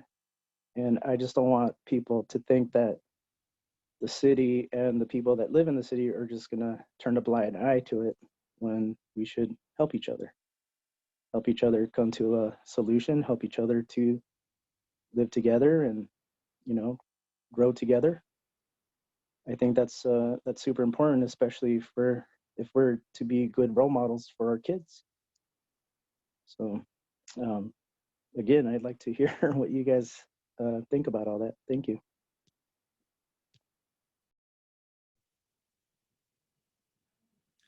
Any comments on thoughts on Paul's comments? Jessica?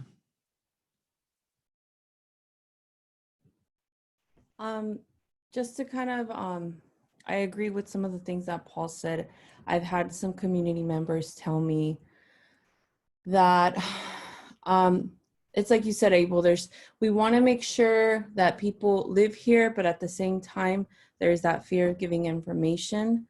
And I, people said, I don't want to give out my information. I don't want to give out my email or anything, because there was also, I do believe, like, Manny reached out to employment of somebody who said something about what was happening. And that's really scary to people, because that's the livelihood of families, right?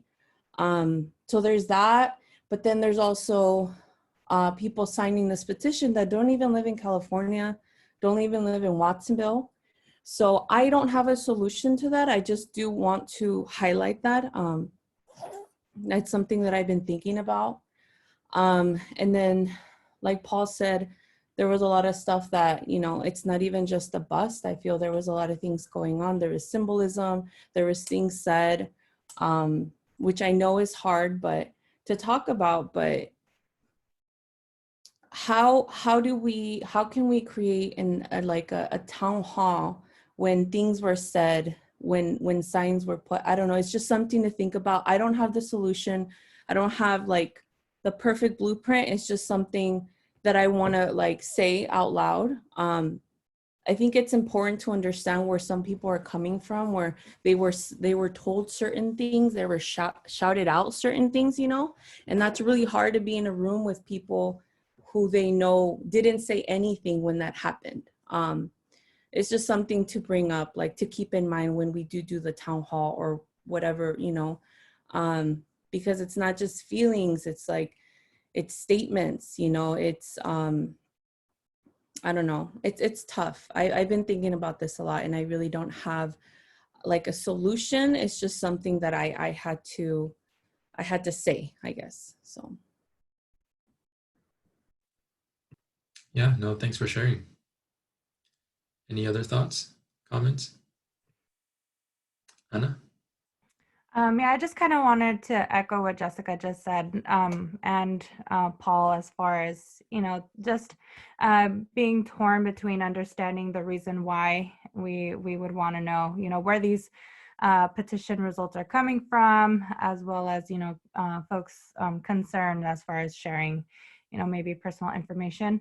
And just along those lines, I had a quick question for you, Nick, because I just kind of quickly went through the survey right now to see if I would be able to submit an entry without the address and information, and it did go through. Just FYI, this last one of the last surveys that just went through without address information. So I'm not sure if you have a plan as far as, I'm sure you've probably received a ton of other entries without that information. Is that information going to be considered or tossed out? Or maybe that's part of this conversation, is figuring out how we weigh that information come, to October's meeting.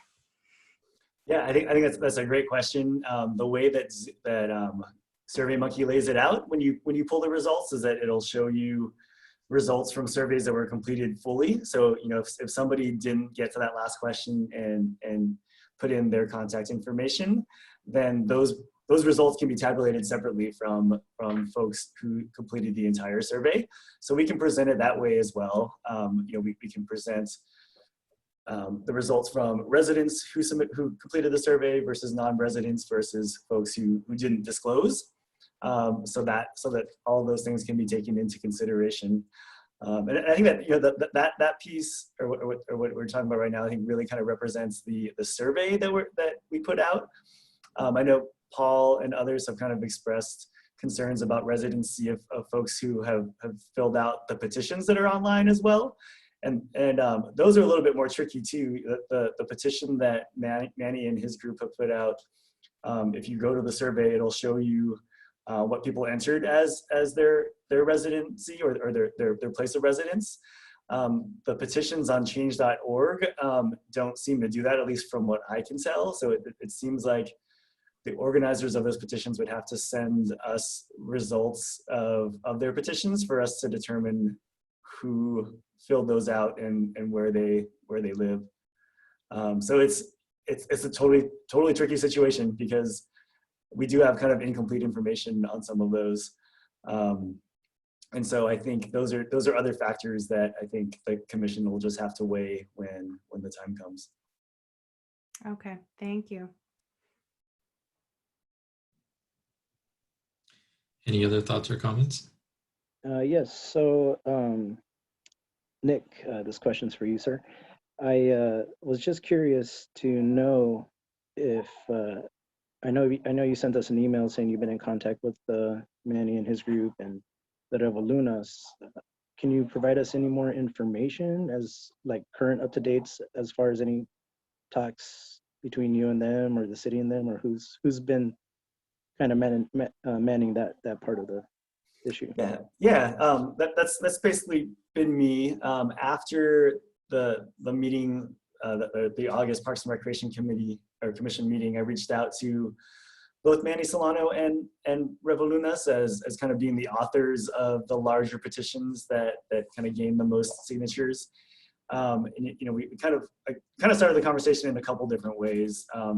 Was hoping to see if we could somehow come to a solution that was agreeable to both sides without having to go to a survey and kind of drag out the conversation and whatnot. But it's been difficult, because I think both sides really do feel passionately about their stance, and to compromise, I think for both sides, I mean kind of almost feels like giving in. I think is kind of the feedback I've gotten from both groups. Manny, I think the very next day reached out and said, hey, like, what about this idea of adding a plaque to the bust that explains kind of a broader history of George Washington, including the fact that he owned slaves and so forth. And Revolunas wasn't really open to that idea, I think, for many of the reasons that they stated during the meeting. And I've tried to figure out a way to kind of just even facilitate a conversation between between Revolunas and Manny and some of his folks. But that's been difficult too, also, you know, because of, I think, some of the concerns that Anna, Jessica, and Paul brought up tonight in terms of people's comfortability and being kind of in a meeting with folks who they you know, for lack of a better way to say it, like, you know, kind of almost fear, right? Because of some of the things that were said during those sit-ins, and the lack of kind of response of individuals to help kind of protect the health and safety of other members of our community, or, you know, at least from that perspective. So it's kind of been slow going and kind of a difficult process to work through, because it's been hard to get people kind of into the same virtual room together to have conversations about how do we move forward. So I mean, I think there's definitely lots of points well taken tonight in terms of how we facilitate that meeting on the 20th, and how do we help make sure people feel comfortable and welcome and make it a safe place. I mean, we're really, really challenged, especially because we're having to do this virtually. You know, this is one thing that keeps me up at night, just trying to figure out how do we facilitate this in a way that's going to be respectful and leaves people feeling like they were heard and understood, and not more marginalized and fearful of other people in their community. Because at the end of the day, I think like Paul said and Abel has said, and I think a lot of you have said, is that, you know, like we're a small community, and we need to be able to continue to live together and work together, and, you know, hopefully make some good decisions together in a way that leaves everybody feeling like they're still a valued part of our community. So it's difficult, I know, and there's a lot of what ifs and unknowns, and this is going to continue to be a really difficult conversation, I think. You know, to Paul's point too about kind of figuring out where council members sit. I mean, I definitely encourage you to reach out to your council members that you represent, to get their feedback on the matter if you need that kind of support, because that's, you know, that's part of your role too. So you know, if you like that kind of support, I definitely encourage you to do that. I have another idea, if I may. Do you think that the survey that's online could be printed in the Pajaronian, and then have people submit it that way? I don't know if you recall a few years ago when we used to be able to do our football picks in the Pajaronian, then drop it off or mail it in.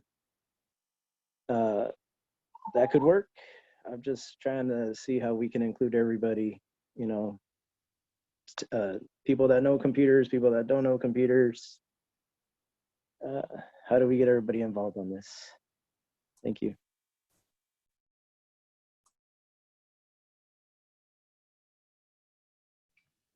Yeah, no, I just want to say that it's definitely not easy. That's also something that, like everything else in this COVID world, right? It's making things challenging.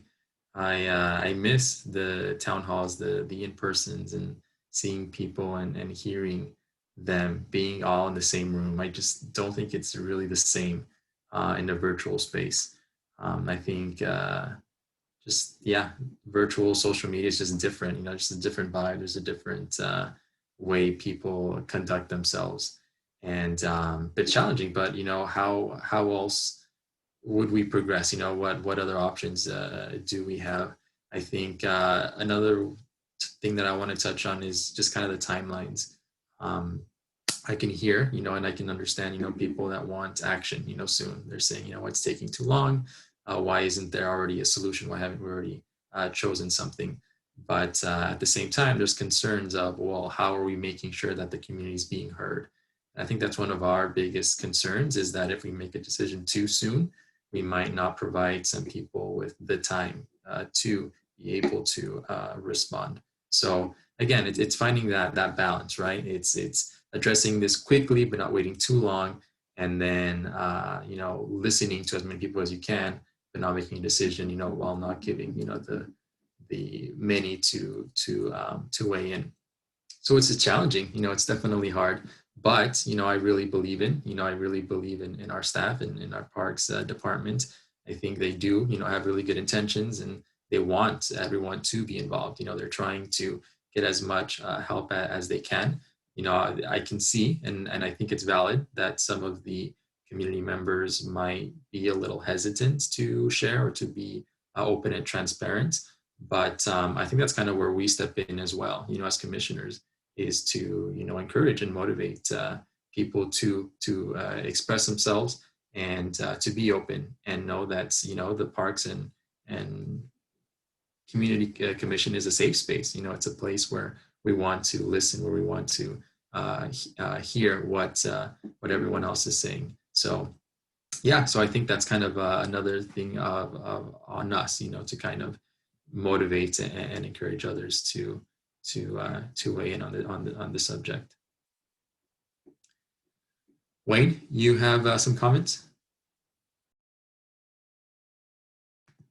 You're on mute, Wayne.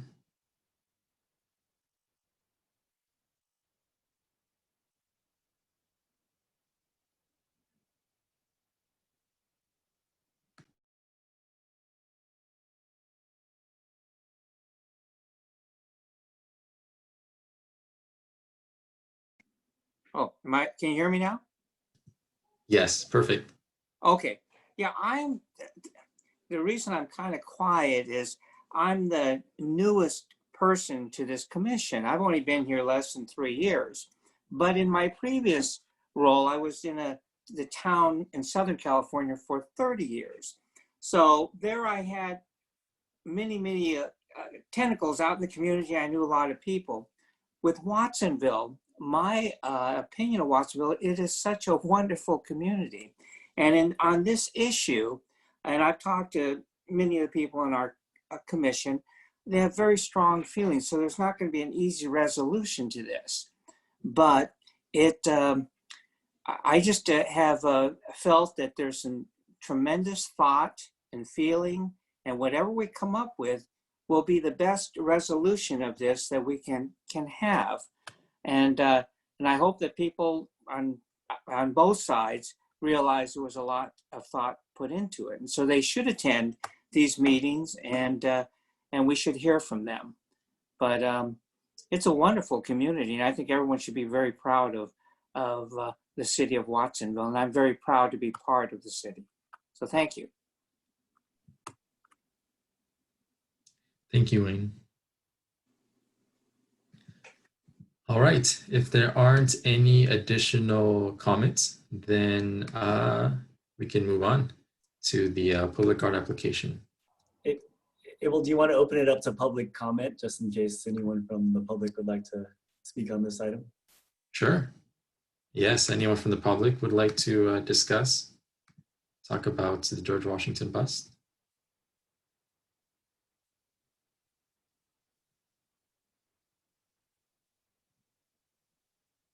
All right. Seeing that there is none, let's move on to the next item. Public art application at the Community Bridges mural. Good evening, commissioners. My name is Adriana Flores. I'm a senior analyst, admin analyst here at the Parks and Community Services Office, and I'm bringing another application for your approval for public art. This is a restoration project located at 18 West Lake Avenue, submitted by Community Bridges. And share my screen here.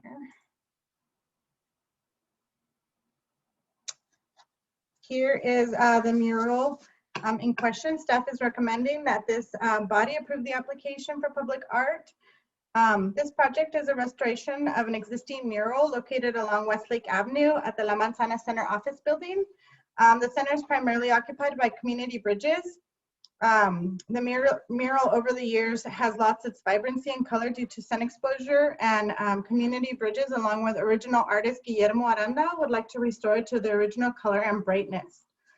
The artist is Guillermo Aranda, who created the mural concept design and created the original work. He is originally from San Diego, California, and comes from a family of musicians, painters, and craftsmen. He studied art at San Diego City College, San Diego State, and Cabrillo Community College. He completed his BA at California State University, Monterey Bay in 2010, where he majored in integrated studies with a focus on fine arts and community design. Mr. Aranda has many artistic accomplishments. Over the years, he has created or completed over 75 murals in the Santa Cruz and Monterey County areas, and over 95% of these murals were working with youth of these communities. He also established the Aztec dance ceremony of Zilonen in Watsonville. It is a traditional rites of passage ceremony for young women, and young dancers come from throughout the southwestern United States to participate here in Watsonville. He also created the White Hawk Indian Council for Children. He is co-founder and director of the White Hawks Council for Children. He also was an integral part of the Chicano Park murals in San Diego.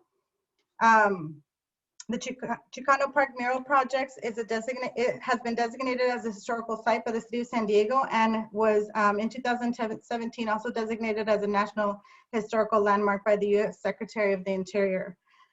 He's also a co-founder of Centro Cultural de la Raza, focusing on workshops of traditional art forms of the Indigenous Americas, and Toltecas en Aztlán. He's a co-founder, which is an art organization of Chicano artists representing medias in the visual and performing arts in San Diego, California as well. Mr. Aranda is a gifted and prolific artist, well known and celebrated in this community for his enormous contributions to mural painting. Now this project, if approved, this project would start in November of 2020, and the artist anticipates completion by January 2021. The project is comprised of 5 panels, approximately 12 feet by 12 feet, which you're seeing here on your screen. They are bordered with brick frame, and the walls are made of stucco. The artist would use acrylic paints and Nova colored gesso due to the longevity of their paint and specific design for the murals. He will also apply mural shield to seal and stabilize the surface, and will use it as a finishing sealer upon completion of the restoration. The artist and owner expect the colors to keep from 15 to 20 years, and at that time would need additional restoration due to sun exposure that the wall receives on a daily basis on that wall. And then I'm gonna go through a little bit of a description of the project design. There's a few more pictures here. They're sketched out panel by panel, and a little bit more blown up. So each of the panels' imagery has its own meaning. Facing the mural from left to right, each panel is described below by the artist. Panel 1, named The Sacredness of Mother and Child. This shows the earth's goddess of life and death, Coatlicue, goddess of fertility and rebirth. The panel shows a mother and child, which acknowledges the sacredness of givers of life. The candle also symbolizes the light women shine on society, constant, consistent, and soft. That's this panel here, panel 1, looking from left to right, the one on the left side. The one on the right side is panel 2, and this one is called The Empowerment and Sacrifices of Women and Mothers. This panel encompasses the sacrifices of a mother makes for her children. Depicted here, women that participated in a strike here in Watsonville. They organized manned picket lines, confronted police, and reorganized their union. They maintained solidarity and self-organization and made history during the Watsonville cannery strike, but are seldom acknowledged or spoken of. After the chaos comes rebirth, shown in the panel, a young girl emerging from the corn. And that's here in the bottom section. That's panel 2. Panel 3 is named Education and Resiliency. Shown here are college graduates receiving her diploma, and Zilonen, a traditional ceremony that acknowledges young women receiving the rites of passage. Both show the retention of cultural heritage through active participation in traditional ceremonies. Also depicted in this panel are the pre-Columbian symbol for the moon, maize, the sacred grain, and a portion of the Aztec calendar documenting time, and the face of jade looking through the foliage, an image of resistance.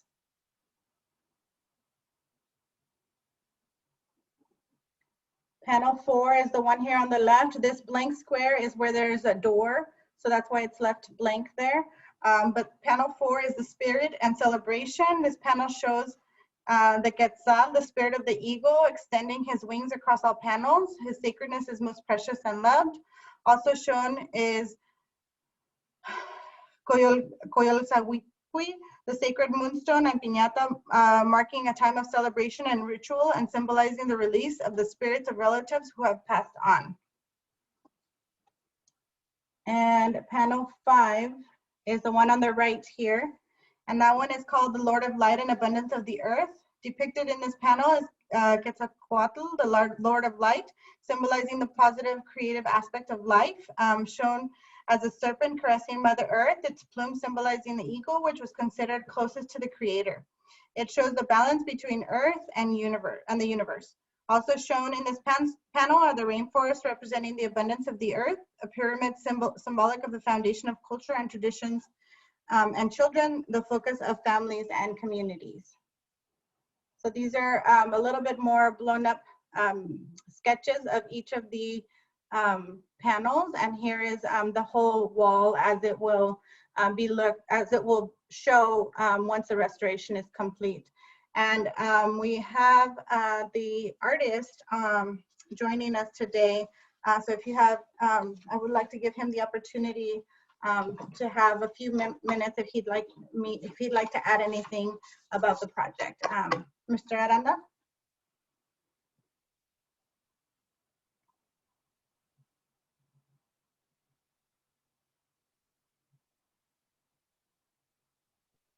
Can you hear me? Yes. I'm just present in case there's any questions or specifics about any of the imagery, the timeline. I wanted to say, you mentioned November. I'm hoping that we can start by mid-October. And I estimate that the project would take anywhere from 6 to 8 weeks. So there will be scaffolding on the sidewalk. I don't know if I assume that with the approval of the Parks and Rec Commission that that all of this would be in order. And just want to make myself available if there's any questions on anything, any of the specifics regarding the project. Thank you, sir. Commissioners, that completes my presentation. If you have any questions for myself or the artist, Mr. Aranda.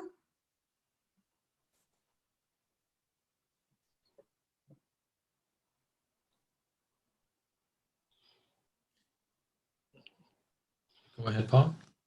Yes, I'd just like to say how excited I am to see my mentor Yermo back at it again,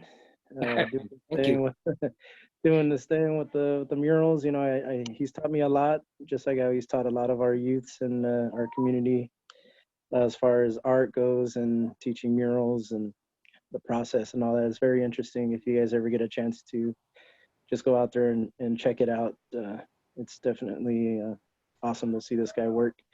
I don't have any questions. I think the design is beautiful. It's going to be very colorful. I can already tell. If anything, I am kind of curious. Will you be using the grid method or the projection method this time around? We'll use the grid method in order to put the images up in panel 1 and 2, and any of the revisions in 3, 4, and 5. The material that we'll be using is called Mural Shield, which we're going to apply before we even start, after we clean it. Mural Shield is a product that is put out by Spark out of Los Angeles. It's a chemical which binds the existing layers of paint onto the wall itself. At the completion of the mural, we'll apply it again. binding the new color onto the surface. And from what I understand, it's probably one of the best products out there available. We've been using it for some years now. We used it down in San Diego with the restoration of some of the murals down in Chicano Park. And I've even seen it applied on old murals, and it just brings the colors out to almost its original brilliance. So it's a fantastic product. I do have some areas on that wall that are peeling. So of course we'll go in and do some scraping and stuff. And that's why we'll use it at the beginning also, because you can't see everything that is loose, you know? And so in order to be safe and secure, that the new colors, new layers of color will hold, we're going to make sure that the colors that are there now are bind with that surface. So. That's great. Yeah, I think that's awesome. Now, is this the street side? Because you have a Yes. mural up there now, right? It's the street facing, I think it's AutoZone and the Resitar Hotel that is directly across the street. Yes, behind AutoZone. Okay. Yeah. Well, I'm excited for this one.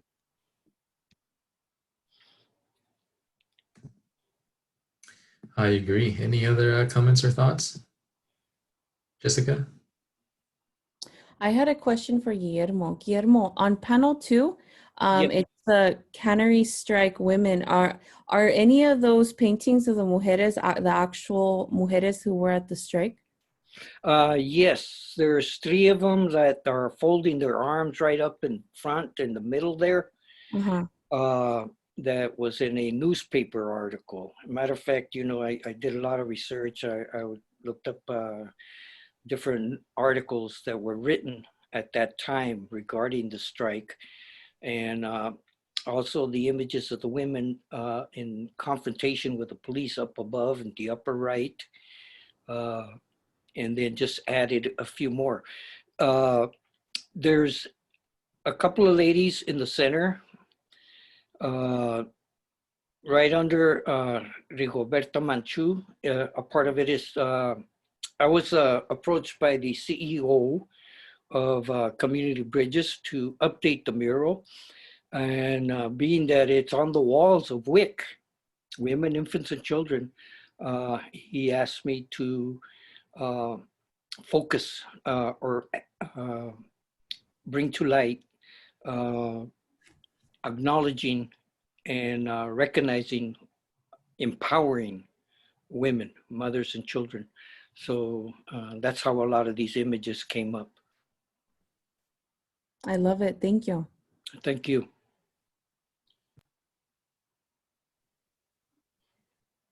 Any other comments or questions?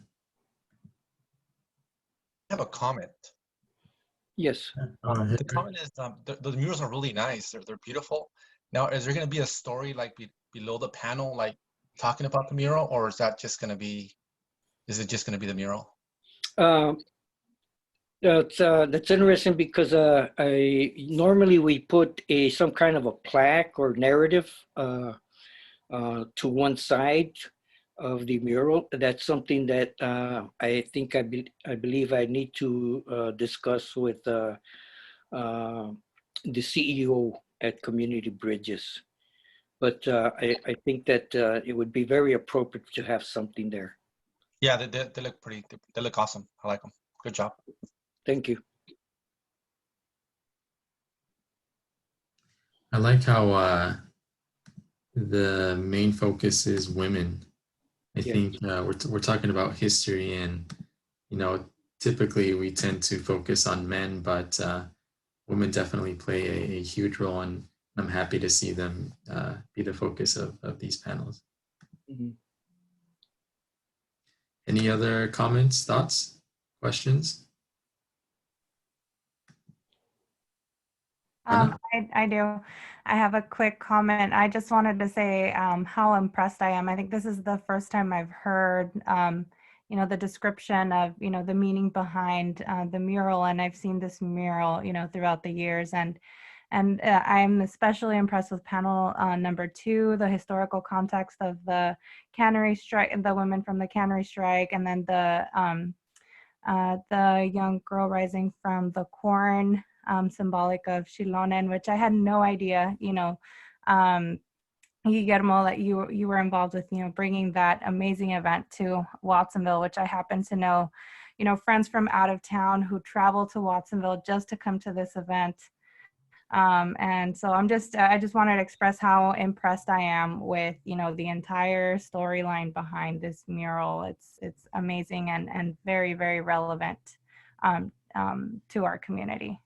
Yeah, but thank you. I'm excited for this project. Oh, thank you. I have a question, Guillermo.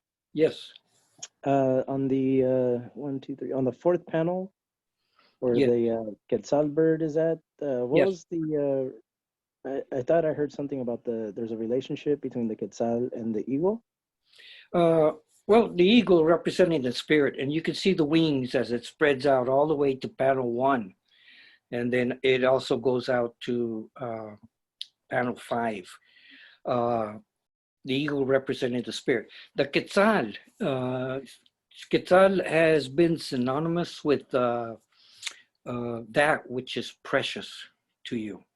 So it can refer to just about anything, It's something, it's a word or an image that you would use to express, something of importance, something that you cherish.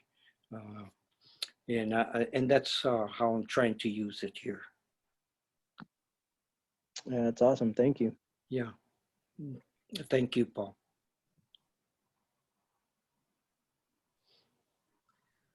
Well, if there's no other comments or thoughts on the subject, I want to thank you, Guillermo, for taking the time to be with us today. We really appreciate it. Well, thank you. Thank you, Abel.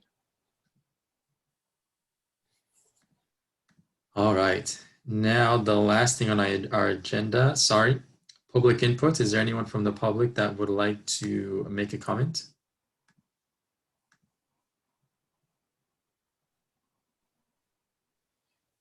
If not, then we will move on to the final item, the Parks and Recreation Commission Work Plan Review. Just before that, we actually are looking for a motion and a vote to approve the last item. Yes, can we get a roll call vote, please? To approve, motion. Motion. For a motion to approve these panels. I'd like to motion to approve the panels. Do we have a second? Second from Wayne. Can we get a roll call vote, please? Ana Hurtado, Yes. Paul DeWorkin, Yes. Brando Sancion,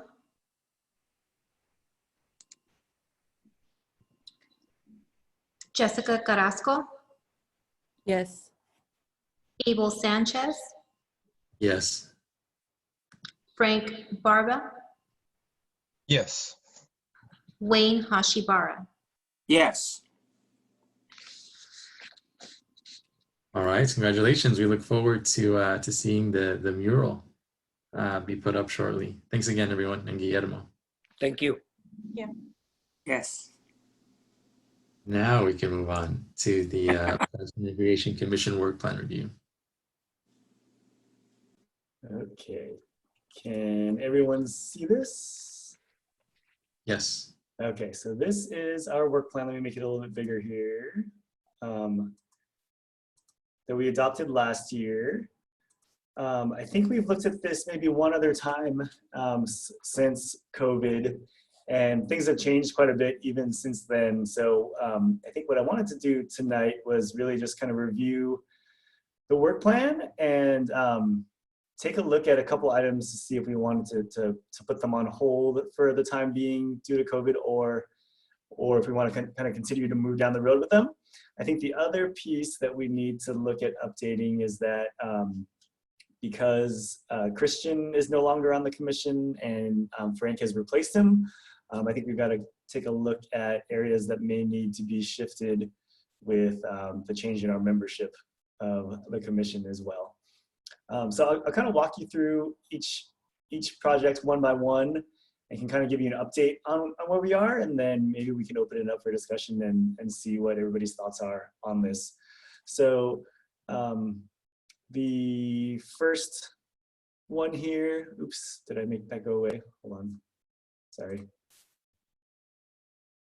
Okay, so the first one is develop a public art program and policy. So Adriana is starting to work on developing phase 2 for our public art program, which will really look more closely at kind of our approval process for art that is actually commissioned by the city and placed on public property, as in like our park spaces or other public buildings.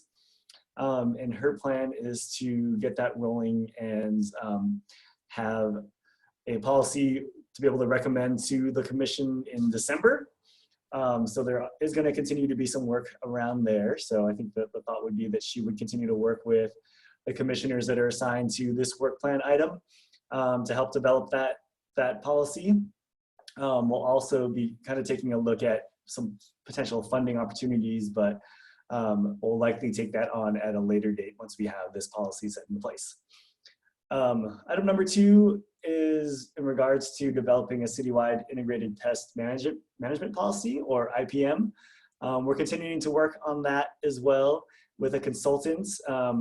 I think Ben has reached out to able to have some initial conversations on this, I believe, but we were kind of put on halt for a little bit due to COVID.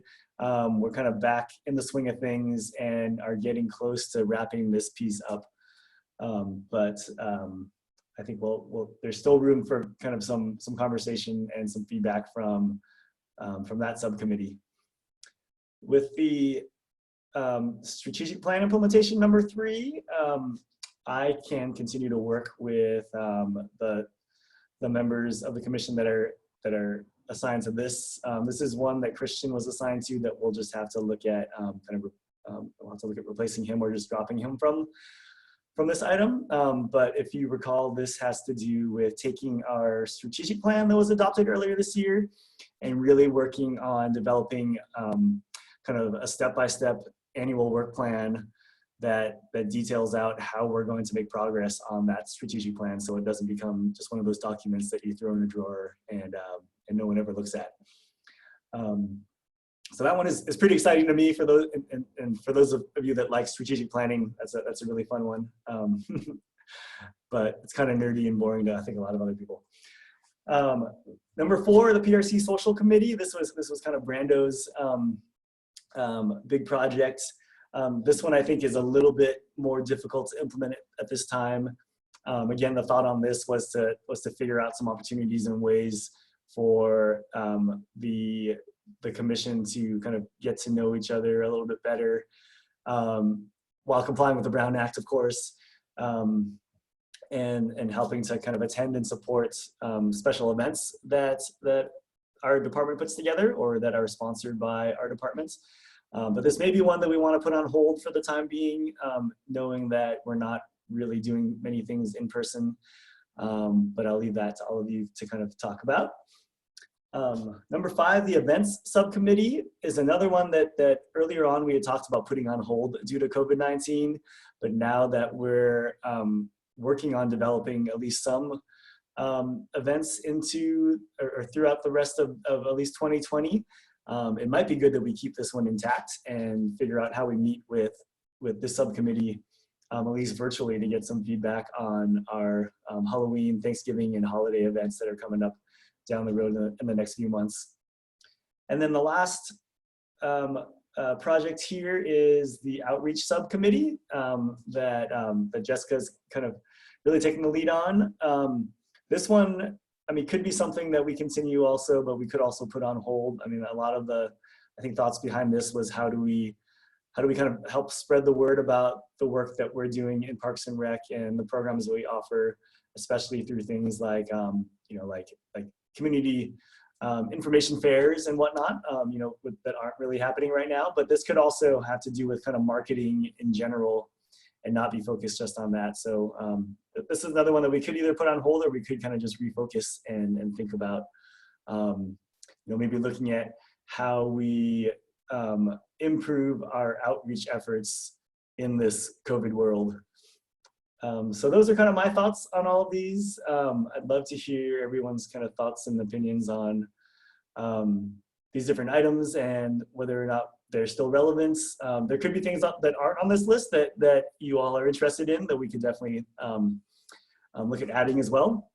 And then I think we lastly just want to take a look at which commissioners are assigned to which ones and make sure that that those assignments still make sense and are in and kind of align with everybody's interests. So I'll leave it at that.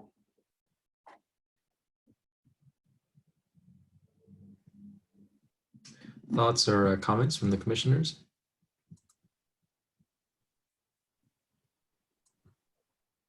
I just wanted to say for the outreach and the subcommittee, I like that idea of getting information out there for people, especially right now. A lot of the information that people get, it's either word of mouth or, so this is different. And I think we should keep that one. I'm willing to,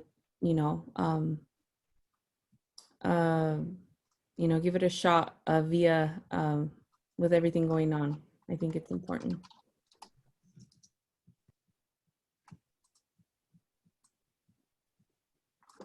Any other thoughts or comments?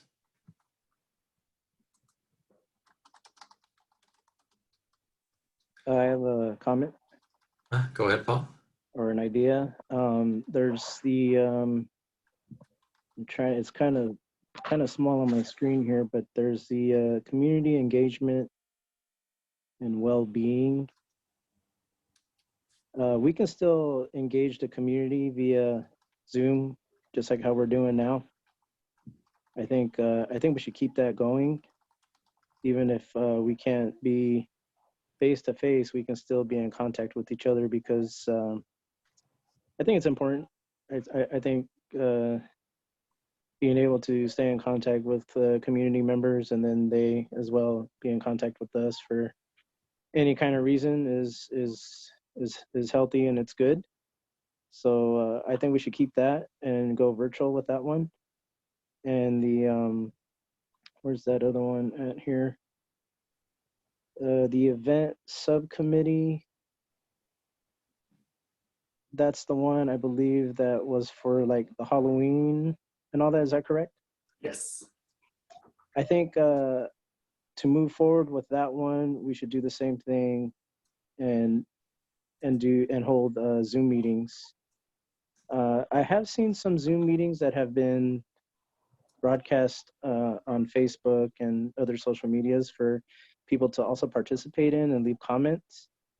And seeing as how a lot of people are online that way, I think it would be a good way to go ahead and keep that going. But maybe with the addition of us doing it virtually, we can somehow post people's comments and things that we talked about in the newspaper, that give like a full report, so that way those that aren't online can have access to that too.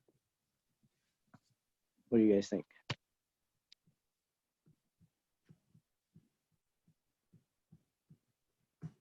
Thoughts?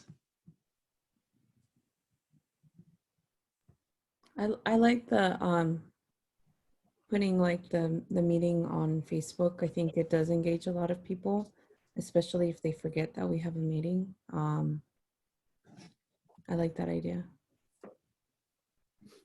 Yeah, one of the nice things about Zoom webinar is that it gives us the ability to do that. And we were trying to set that up for tonight's meeting, but the connection to Facebook for some reason wasn't working. So we unfortunately couldn't get that going for tonight, but we'll have to look into seeing what was causing that issue for our next meeting.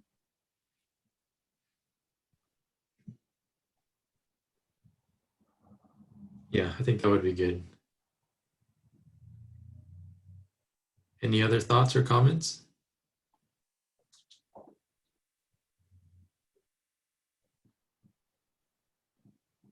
So do we need to make an, is there an action item specifically? No, I don't think this is necessarily something, well, I mean, I think in the past we have, or the commission has voted on kind of the finalized work plan with changes made. And I think, I mean, just in terms of precedent, it might be good to do that. I think before we get there though, we might want to take a look at the assignments and with number 3, at least take off Commissioner Flores. And then maybe see if Frank has an interest in any of these subcommittees. Is that the only one Christian was on? Was it number 3? It looks like it's.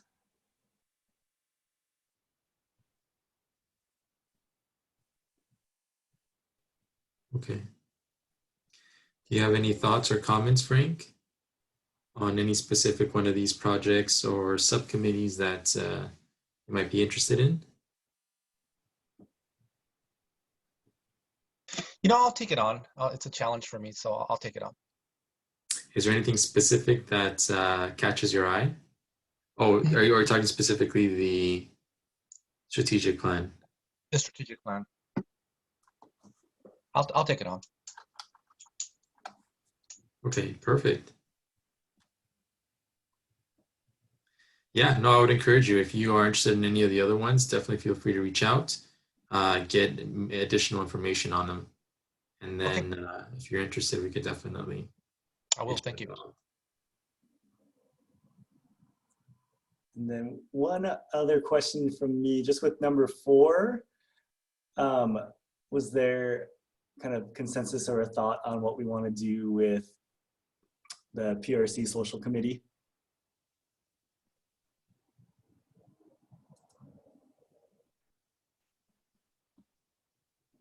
Yes, that I believe that was the one I was trying to say that we should do virtual meetings. Okay. In the meantime. And which one? There was 2 of them, I think, but I know that one was one of them. And when you say virtual meetings, you're talking about kind of like virtual get-togethers amongst the commission? Yeah, kind of like what we're doing now, you know, just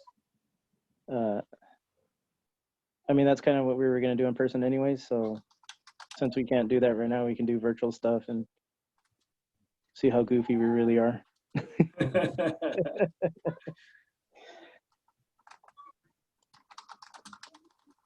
I like that idea, Paul.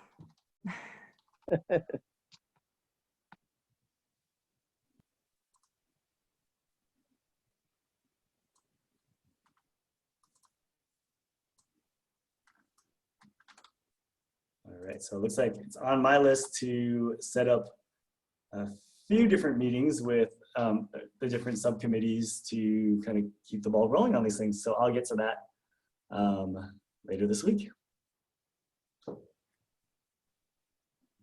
Thank you.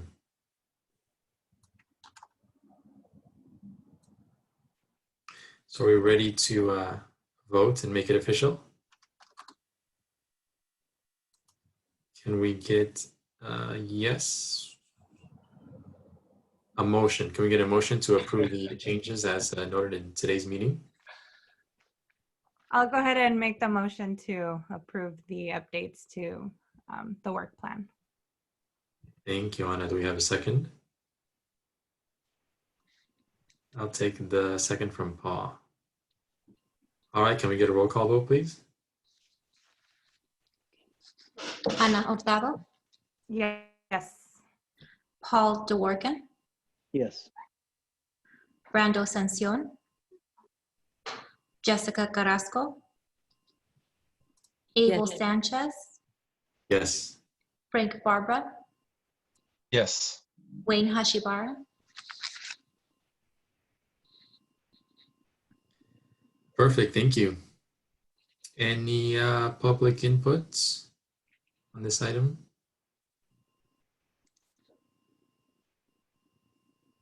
If not, then with that, we have adjourned our meeting.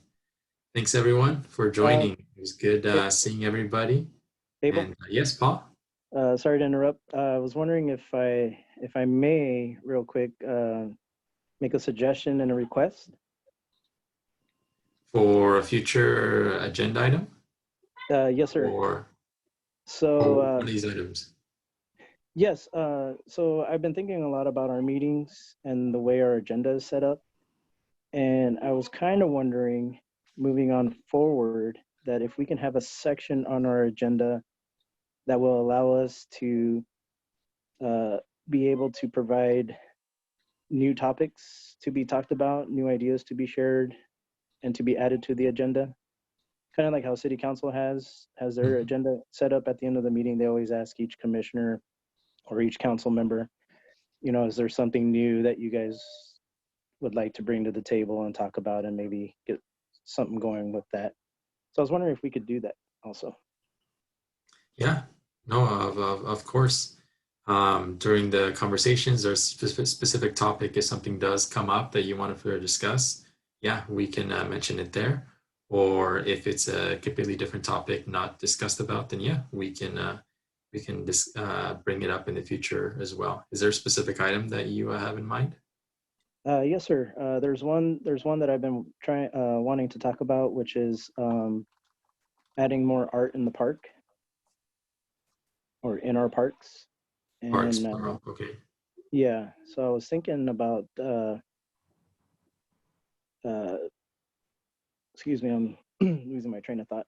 So what I wanted to talk about is being able to provide or see if there's a way that the Parks and Recreation Commission and staff and director, we can get the conversation started about coming up with free and open walls and in regards to public art and graffiti. This will be an idea that would help minimize graffiti around our city, to be able to provide like a free and open wall within our parks, which would also be monitored because it's in a public space. So we know that it's not going to get too crazy or anything like that. But you know, other cities have done it. It's not a new idea, but I would like to see if maybe we can look into something like that. Okay. Yeah, I don't know what it would fit like into one of our programs, Nick, or how we can incorporate that into something that we're already doing. Would it be considered something new? Yeah, well, I think for a couple things, we can definitely add a section to our agenda ongoing for requests for new agenda items, just like the city council has at the end of their agenda, like Paul's suggesting. So we'll make sure we add that next month. I think that particular suggestion is a great topic for the arts subcommittee. So I think I would definitely encourage you and Jessica and Adriana as you get together to kind of, I think further explore that idea. And then as we can figure out, you know, kind of suggestions for logistics and whatnot, we can come back and suggest that to the commission. But I think it fits right along with exactly what that subcommittee is for. So I think it's a good good first step.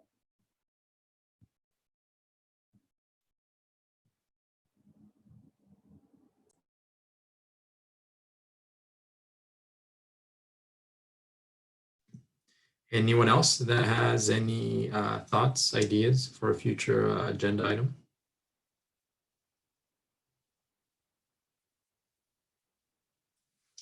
If not, well, thanks again, everyone, for taking the time. Really good seeing everyone, and I hope everyone stays safe. All right, this meeting's adjourned. Take care. Bye, everyone. Bye. Bye.